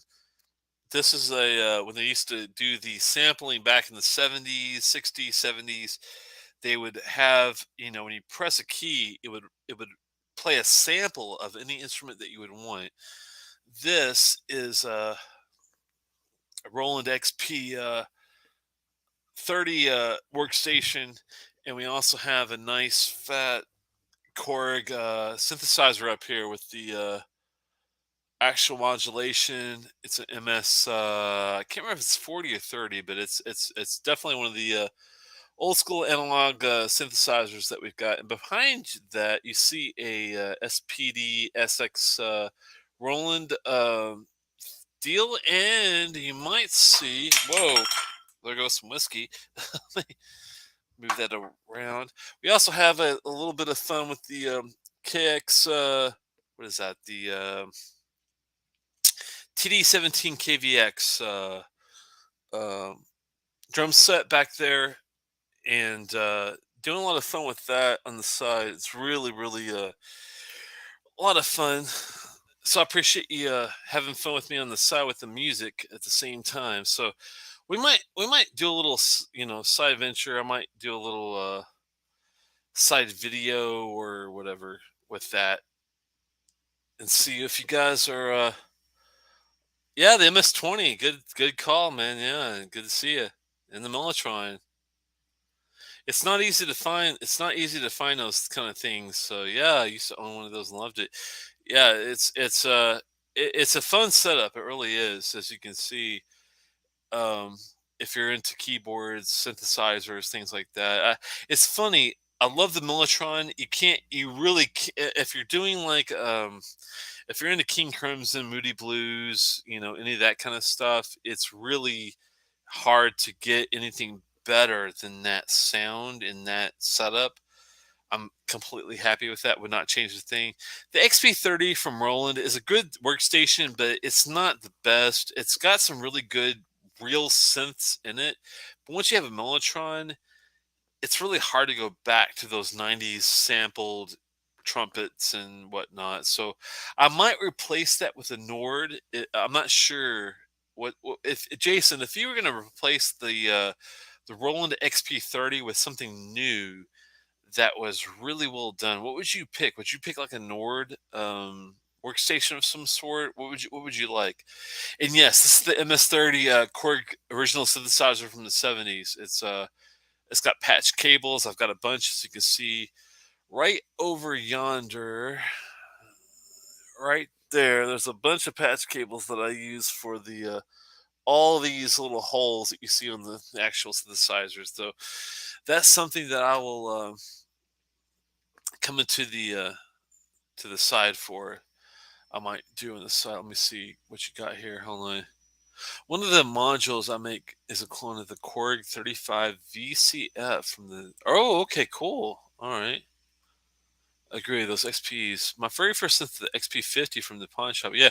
Well, if you were gonna like Jason, like let's say you kept the MS, the Korg, the Korg. You gotta keep the Korg. You gotta keep the Mellotron. What would you sell your XP30 for first off? If you were gonna sell it, should I sell the XP30? Should I keep it? Is the first question. Second question is if I don't, and this is mint condition, and there's nothing wrong with it absolutely whatsoever. Mint condition, no scratches, no craziness. No. I have gigged with it, but I'm very careful with my gigs on how it's set up and all that. But if you're going to replace it with a new synth, what would you do with the XP30? I'm just curious of what you like on that one. Modular synths, yeah. Nord has got some really good stuff, man. I haven't heard any Cream Crimson from the mid '80s. But yeah, King. I love some King Crimson, man. That's my one of my favorite bands. I was just. It's ironic that you mentioned it before I even went with the live having some whiskey. I if you know Bill Buford is one of my favorite percussionists. Bill Buford is I don't even know where to start with the guy. The guy is from Britain. The guy played in Yes. He played in King Crimson. He played in Genesis. He's played in his own bands. He doesn't need anything else. This Bill Bruford is like the drummer's drummer. You can't get any better. I mean, if you could name a better drummer than Bill Bruford, please let me know in the comments who that might be, because there is nobody better.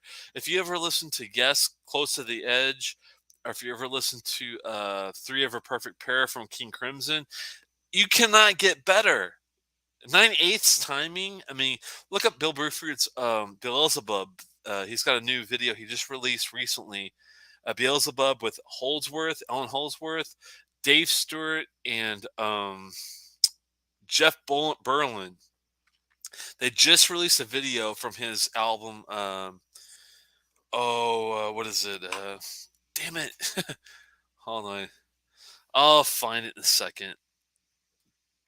Good old Bill Bruford. You gotta love Bill Bruford, man. If you don't know who Bill Bruford is, you got a problem. He is one of the best drummers of all time. No questions asked. No bullshit. One of the best guys of all. I mean, I, I don't even speechless is when you see him drum in person. I'm not sure if there's words for it. It's like, what do you say? Anyway, let me see what that is. It Catch Me If You Can? What is that? What is the name of that first album? I know it, but I can't remember the name of it. It's driving me. Wow, he looks different than he used to look. Oh no, that's a guy from Louisiana. That's not the Bill Bruford I know. One second.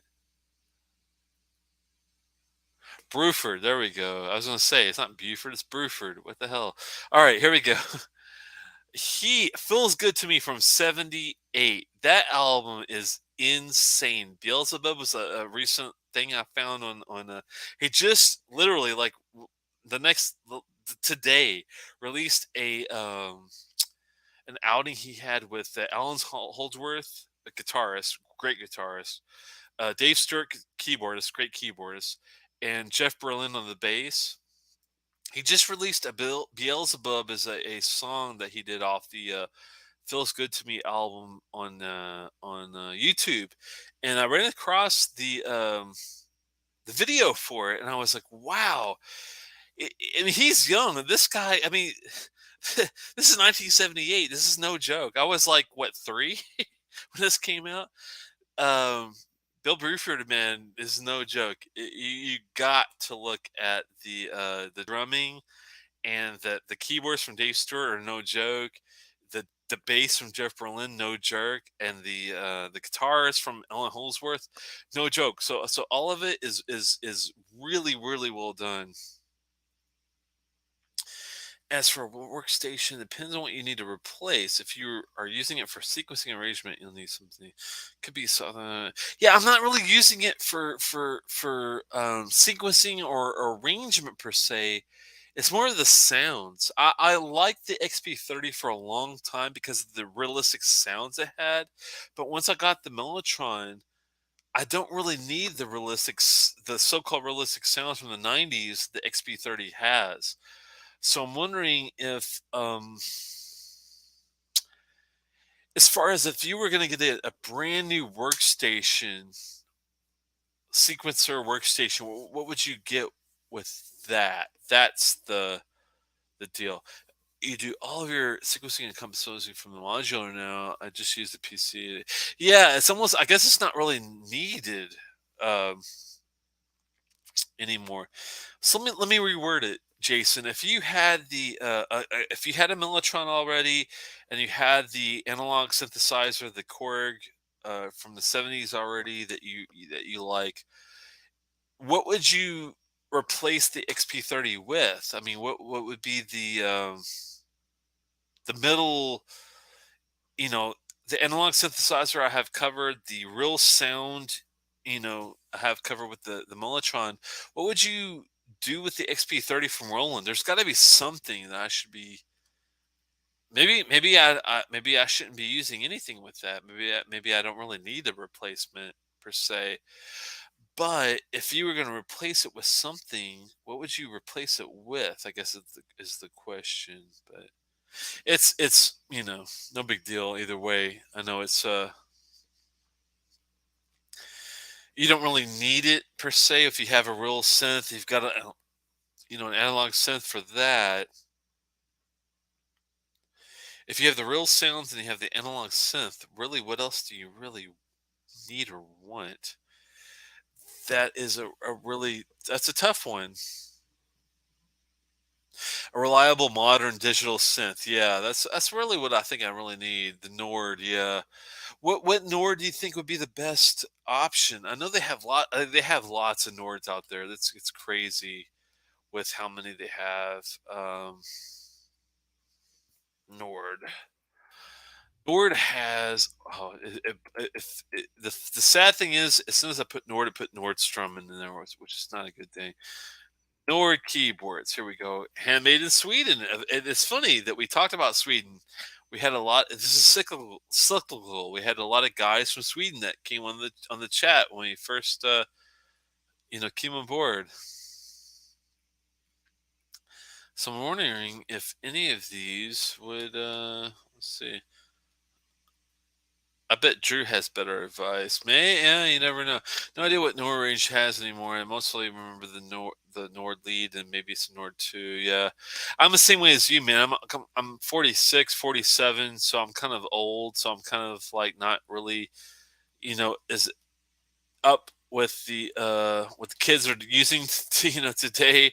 I try to keep up with what I can. It's funny because now it's getting to the point where if you have a really good sampler, which is what the Mellotron really is, and if you have a really good analog, synthesizer, what more do you really need outside of what I think you're right? I think it's just a standard, reliable replacement of a digital synth. What really is that? And I think the Nord lead probably is the best, but it's really tough to say. I guess I'll have to do some more research and look into it. But I'm really happy with my Korg and my Mellotron. And Roland products are always good. I love their drum set. I use like I said, the TD17 KVX with the SPD SX is really, really, really great. I can't really say, more about it. Yeah, polyphony is really the only thing I'm really lacking. Um, The XP30 has it, but it's so damn old. I got this like the XP30 I got in the 90s, legit. So it's been a while. So uh I'm more of a I'm honestly more of a guitarist than I am a keyboardist. Lead guitar is my number one,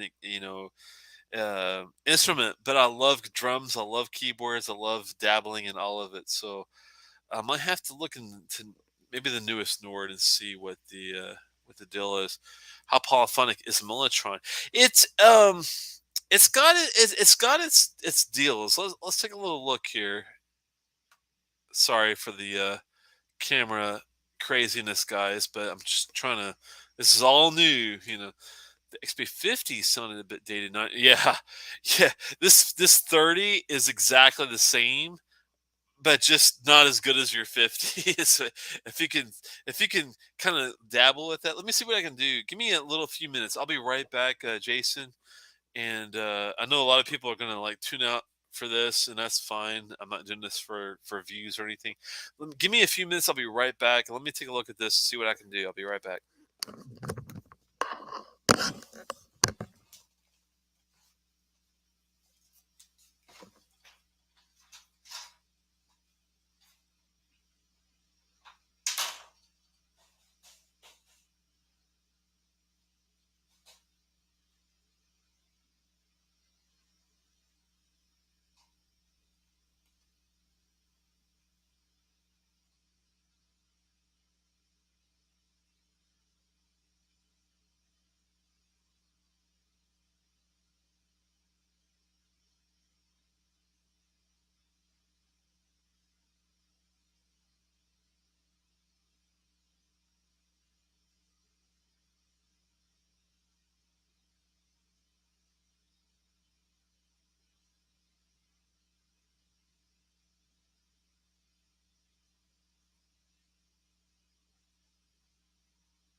All right, sorry, man. Sorry to keep you guys hanging. I had to take a quick deal, if you know what I mean. But let me see. This is outside of the Scotch realm. This is more of a music thing. So let's see if let me give me a second, Jason. Let me get this. Make sure this is plugged up. I got a Roland amp back here. I'm going to plug it up to and see if we can get this working. And then I will talk to you about that deal. That's okay, Whiskey Scott. I know how it goes. Honestly, I'm not a keyboard player. I moved over to analysis. Oh, it's all good, man. We're all learning as we go, so it's always fun to kind of see what you can dabble into. Let's see what we got with this Mellotron. 1 second. I've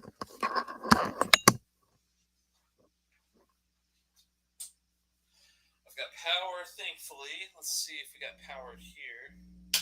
Oh, we got power. Look at that. I love the way that lights up. That's beautiful. Flutes and cellos. How could you have anything? Oh, we gotta plug this up a certain way. So give me 1 second, guys. Um,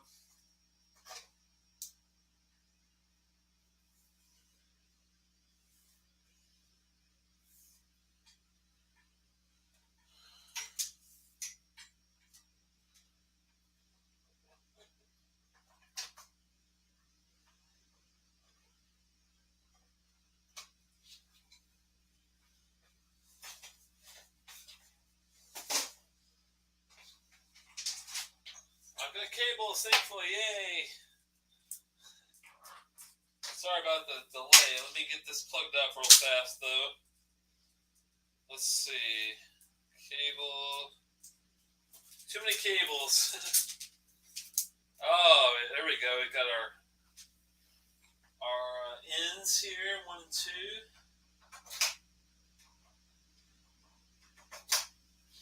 And we have our out, which will go to here, out the back of the old thing here.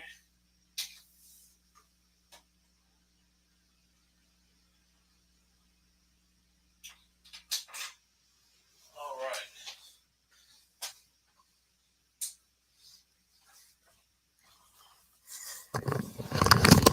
Sorry, guys. I didn't think I was going to get into this, but it's been, fun just to dabble and see what we got here. There we go. We do have sound. Let me make sure the sound is over here is okay. 1 second.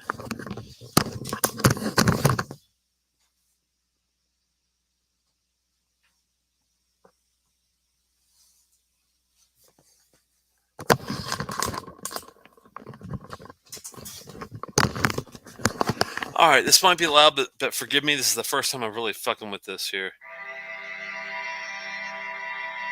That's a nice sound. Okay, let's see what we got here. See.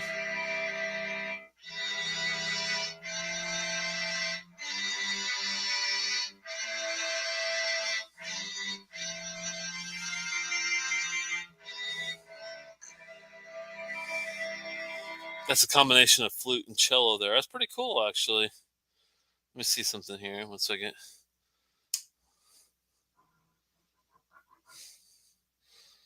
Let me do just an A here. There we go.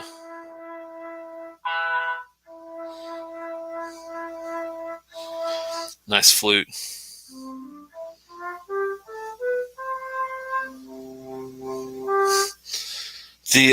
But yeah, it definitely has polyphonic, I'm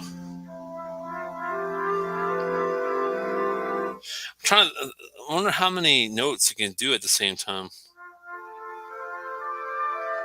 There's a sixth, the bass, and 2 bass notes to it. So I've got a F6 with a C and an F bass note.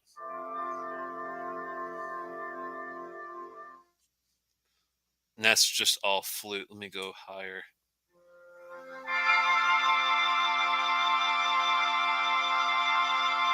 I'm not sure if you can pick that up, but that's how that goes there. Sorry. I built an analog synth module for. Wow, that's crazy.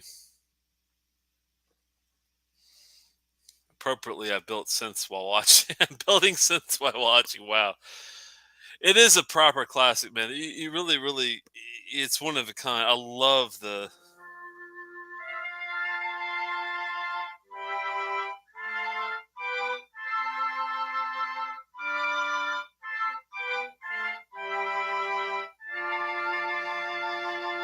How can you not like the flute sound of that? It's crazy. And that's not even like branching into a mix of like 2 different instruments. Like here's a flute and viola.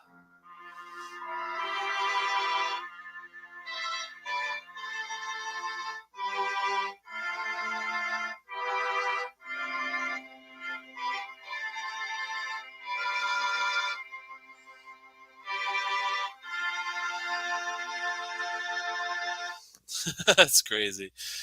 It's so crazy. I love it, man. It is a proper classic. It's really hard to get, close to that sound unless you really, um, like, there's a lot of King Crimson stuff I love on this. Let's see here. There's so many sounds. It's crazy. Strings, clarinets, and flutes, and harpsichords.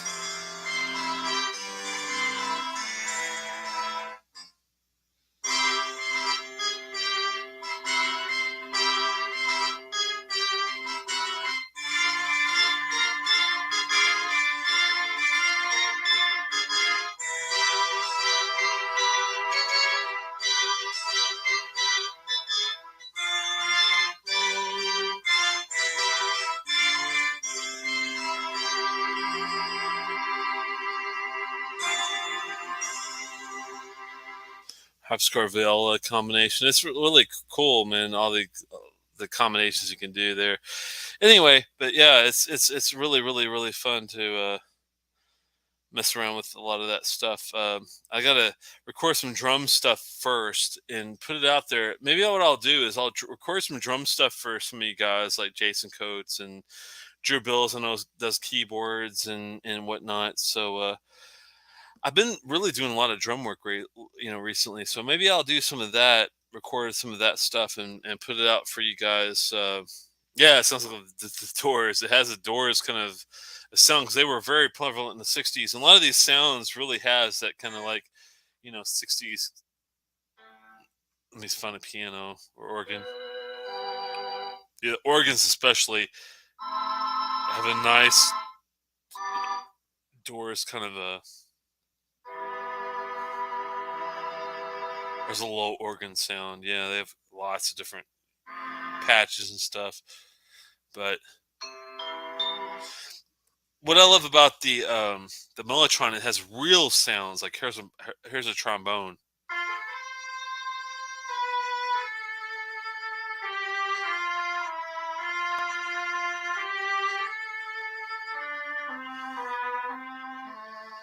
I mean, that's a real trombone sound. It's crazy. Or 16 violins.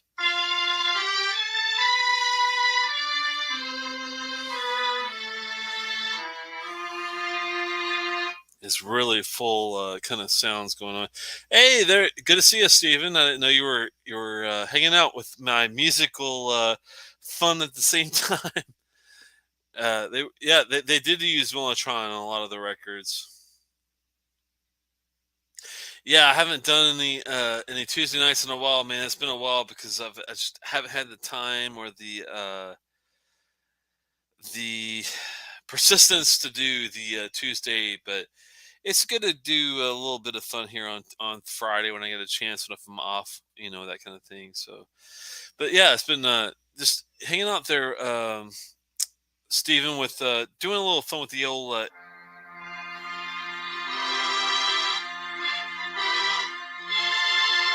Mellotron. Just messing around with some sounds and showing the guys what you could do with some of these so-called not really a synthesizer, if you know what a mellotron is, but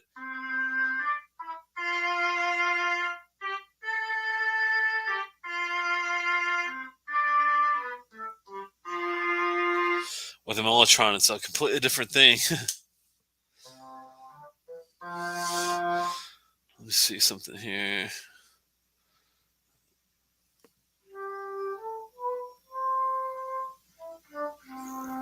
There's a clarinet for you.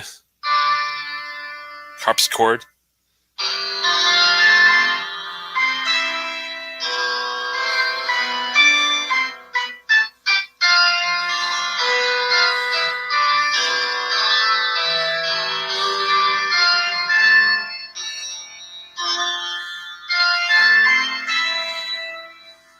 There's a nice sixth chord for you. And that's just a harpsichord. If I want to do like a little bit of mix, I could do a little bit of that with a little viola.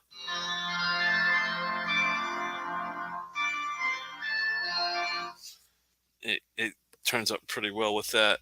So just messing around a little bit. Good to see you. Yeah. I don't think anyone's ever made something quite like the Mellotron because it's really a full fledged sampler that was way before samplers were really, done. I love the fact that you can really mix and match a lot of the sounds together, and I'm a huge King Crimson fan, so they use a lot of this stuff in their music. If you're familiar with in the wake of Poseidon, which is one of my favorite songs, you should definitely, if you're not familiar with Mellotron, that's the best way to get familiar with Mellotron is the in the wake of Poseidon sound. And if I remember correctly, that's a combination of a couple things. Let me see something. In the wake of Poseidon, the wake of Poseidon, one of my favorites beyond belief. It's phenomenal. You really can't get better than a lot of these sounds these guys came up with. Even 40 years after the fact, you cannot replicate it. You can't beat it. It is what it is. So let me see if I can find out what did he use for the one second. In the wake of Poseidon, Mellotron. If you look up in the wake of Poseidon Mellotron, that will give you the exact, I think, cover. Let's see, maybe not. Let me see. This is not what I expected to see. Maybe the intro here.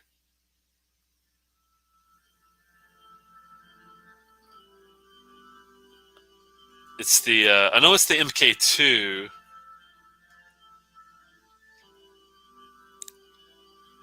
I'm just trying to remember which sounds were used for that.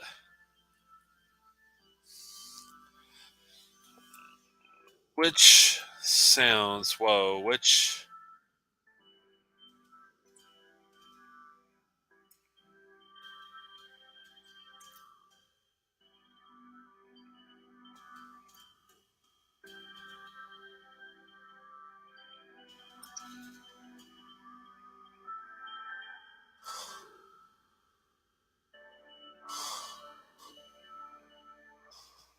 Here we go. Oh my goodness.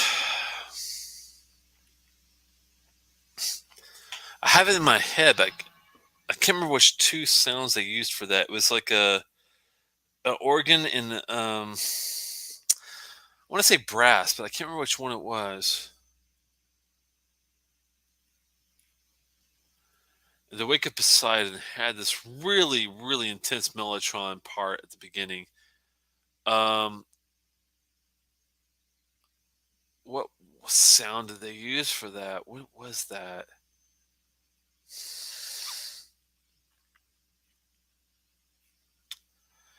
They opened the 1970s with a scarcely in existence as a band. Lost two. I know they lost two key members with third Greg Lake left to leave. The second album from King Crimson was Rough. That was, in the wake of Poseidon, and it was the Mellotron was heavily used, but I'm trying to remember which sound was it. Some people think it was destined to fail, but I don't think it was a failure. I think it was just a matter of being really good with what they did. But piano and flute, maybe. Let's see. What were if you know the two sounds that are already used in the Wake Up Poseidon? Let me know because I can't remember which two they were. It was, if I remember, it was. Damn, it's been. I had this and I lost it. I know a mellotron was used for this, but I'm trying to remember which two sounds they used to make the overall sound for it.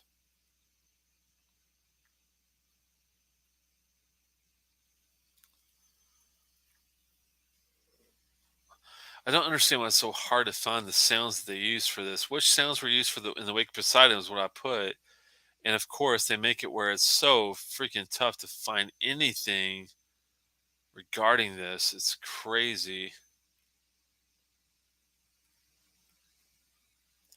I used to have it in memory, but it's been so long since I've tried to play it, so I can't remember what the two are. I know it's like a some sort of synth.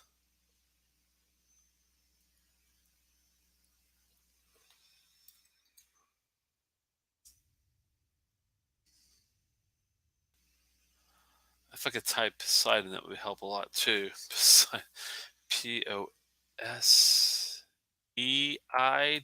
I think. Poseidon, is that is that right? I think Poseidon. It makes it so complicated. Anyway, let's see. Oh, in the Wake Beside It. What did they use for that sound? I know it had to be something with that. It's so easy to find like people talk about it, but it's a different deal when you're trying to find the sounds they actually use to make this song. I know it had to do something with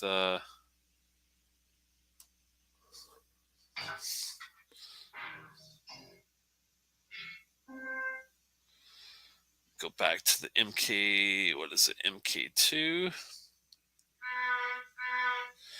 It had three violins, I remember, and it also had something else.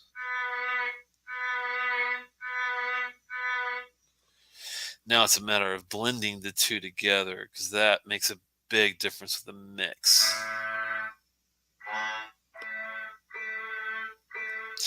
With a mellotron, you're mixing two different instruments. If you don't know, you're mixing a bass, which I think on this particular first deal is a three violins, kind of a combo.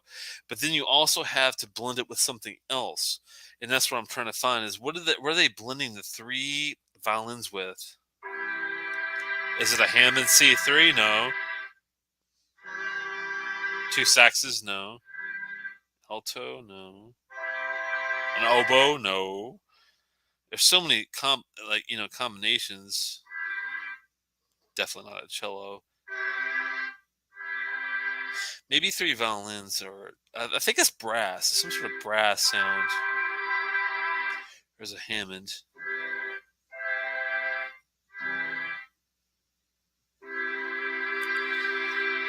There's an organ with three violins. There's got to be something with that they're doing. I used to have it. But it's been so long since I've tried to make that sound. It's really hard to reproduce that without knowing the exact patches. Isn't that sad that you find these songs that you like and you know the sound, but you can't think of what they use to really come back with it? There's got to be an easy way to do this. I know it's like it's worth. We already did whiskey. You're behind the times, man. There's something with that sound. It's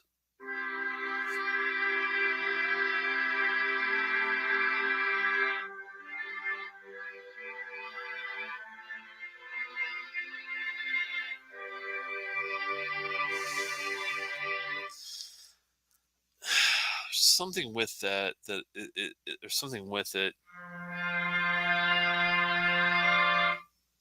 I just can't remember what that other sound is. I'll find it later on, but there is a there is a sound that they mix with that. That's what makes a mellotron so special. Is you take two real sounds, you put it together, and you can really make something special with it. That's for sure. Uh, yeah, yeah. That's the tough thing is they use a lot of mellotron with the late '60s, early '70s, mid '70s. there's a ton of Mellotron use, and it's coming back today. Believe it or not, there's a lot of Mellotron still being used today, but it's a matter of trying to find those two special, you know, sounds they did with it. But I'll get to that later. Well, thanks so much for joining me, guys. I really appreciate it. And if you didn't see the beginning of the show, definitely rewind and watch the initial whiskey aspect of it. I did have a lot more with the whiskey initially, but you're catching me at the very end of the day. So I appreciate you sticking along. I'll have to find those sounds, and maybe I'll have to do a little Jason Coates. I know, and it's funny. I know Steven plays some guitar, so between Steven's guitar, Jason's keyboards, Drew's also does keyboards. I do everything. I can do drums or whatever. So maybe we can put a little together a little band, and I'll record a little something. I'll put it out somewhere. What's the best medium for you, Jason? I appreciate you hanging out for the studio tour as well. If you were gonna do a if I was going to share something with you to see if you wanted to contribute, is there like a, you know how they have you build on it kind of stuff? I'm not sure if they have that for musicians yet, probably not. But what's the best way to get you a file or um, snippet of music if I want you to try to see if you can come up with something for it? What would be the easiest way for you to deal with that? If you don't want to do it here, it's fine. Send me a message if you don't mind to telex at outlook.com. That's TELEX at outlook.com. And I'd be happy to send it to you. And maybe if we can get Steve and Connor slash Drew slash you slash myself into, you know, something, maybe we can come up with something, you know, fun musically. That'd be kind of cool. You never know. I like a lot of the stuff that you guys like musically, so it should be interesting to a point. I know Steve's likes a lot of blues. I like blues, but I like a lot of blues slash jazz slash everything really. So maybe we can come up with something. So let me know if you how you would like to share the files, if at all, and we can come up with something on the side. I'll be still doing some, you know, whiskey tastings on the side too with you guys on occasion, and hope to see you again soon. Thanks for hanging out with me all day today on Friday, and I'll see you hopefully soon. I'll be if I don't hear from you, Jason, on this, I'll take it to email, and maybe we can come up with something on the side. I'd be happy to record some drum tracks or keyboard tracks or bass tracks, whatever you feel like, and come up with something. Thanks so much, guys. Solange off for now, and yeah, Edradour has got it going well. I have no complaints with the. Let's have a little come back to this before we take off here. I was really enjoying the Super Tuscan, and this Burgundy cask is really well done too.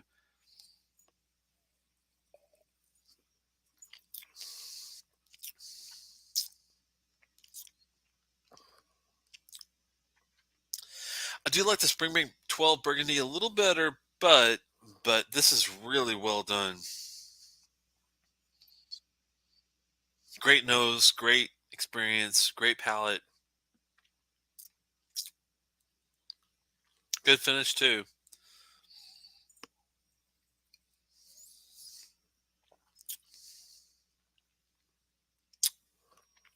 I'm not sure if I gave a score for that last one. Let's do that real fast before we head off into the wobbly blue yonder here.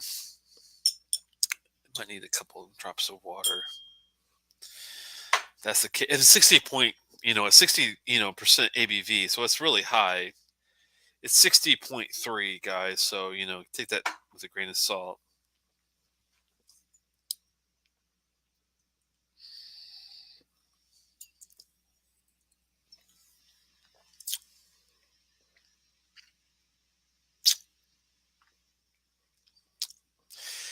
It's good. I do like the Springmate 12 Burgundy a little bit more, but not by a whole lot. And this is really good.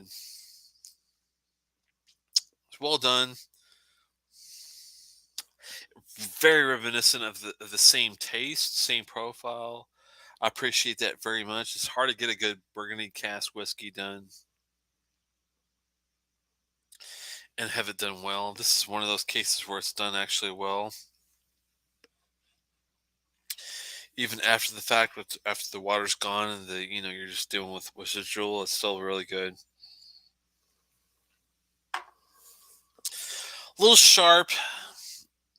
A little sharp at 10 years, but that's my only complaint. Everything else has been really solid. I'm very happy with my Burgundy and Super Tuscan, picks. Sauternes is good, but I'm not used to a Sauternes maturation versus a finish. So, Edradour is, if you like a really good Sauternes maturation, check it out. It's a little bit abrasive and acidic slash astringent for me. But with that said, I am really enjoying the Super Tuscan and the Burgundy on the side. So I enjoyed it too. Thank you so much for hanging out with me, guys, for the studio tour and the whiskey tour. And we are 3.5 hours in, so we're gonna call it a day. And I really appreciate you all hanging out with me. And I'll be doing some more, maybe some more musical stuff on the side too. Maybe I can see if I can get some of you whiskey guys into doing some musical stuff with me on the side too. We'll have like a hybrid. We'll have a music uh, type of a show, and we'll have a whiskey kind of a show, and see where it takes us. You never know. I have lots of drum stuff I've been working up, just tinkering. I'm a big fan of Bill Bruford, Buddy Rich, Jimmy Chamberlain. I'm a big fan of Neil Peart, Peter Erskine.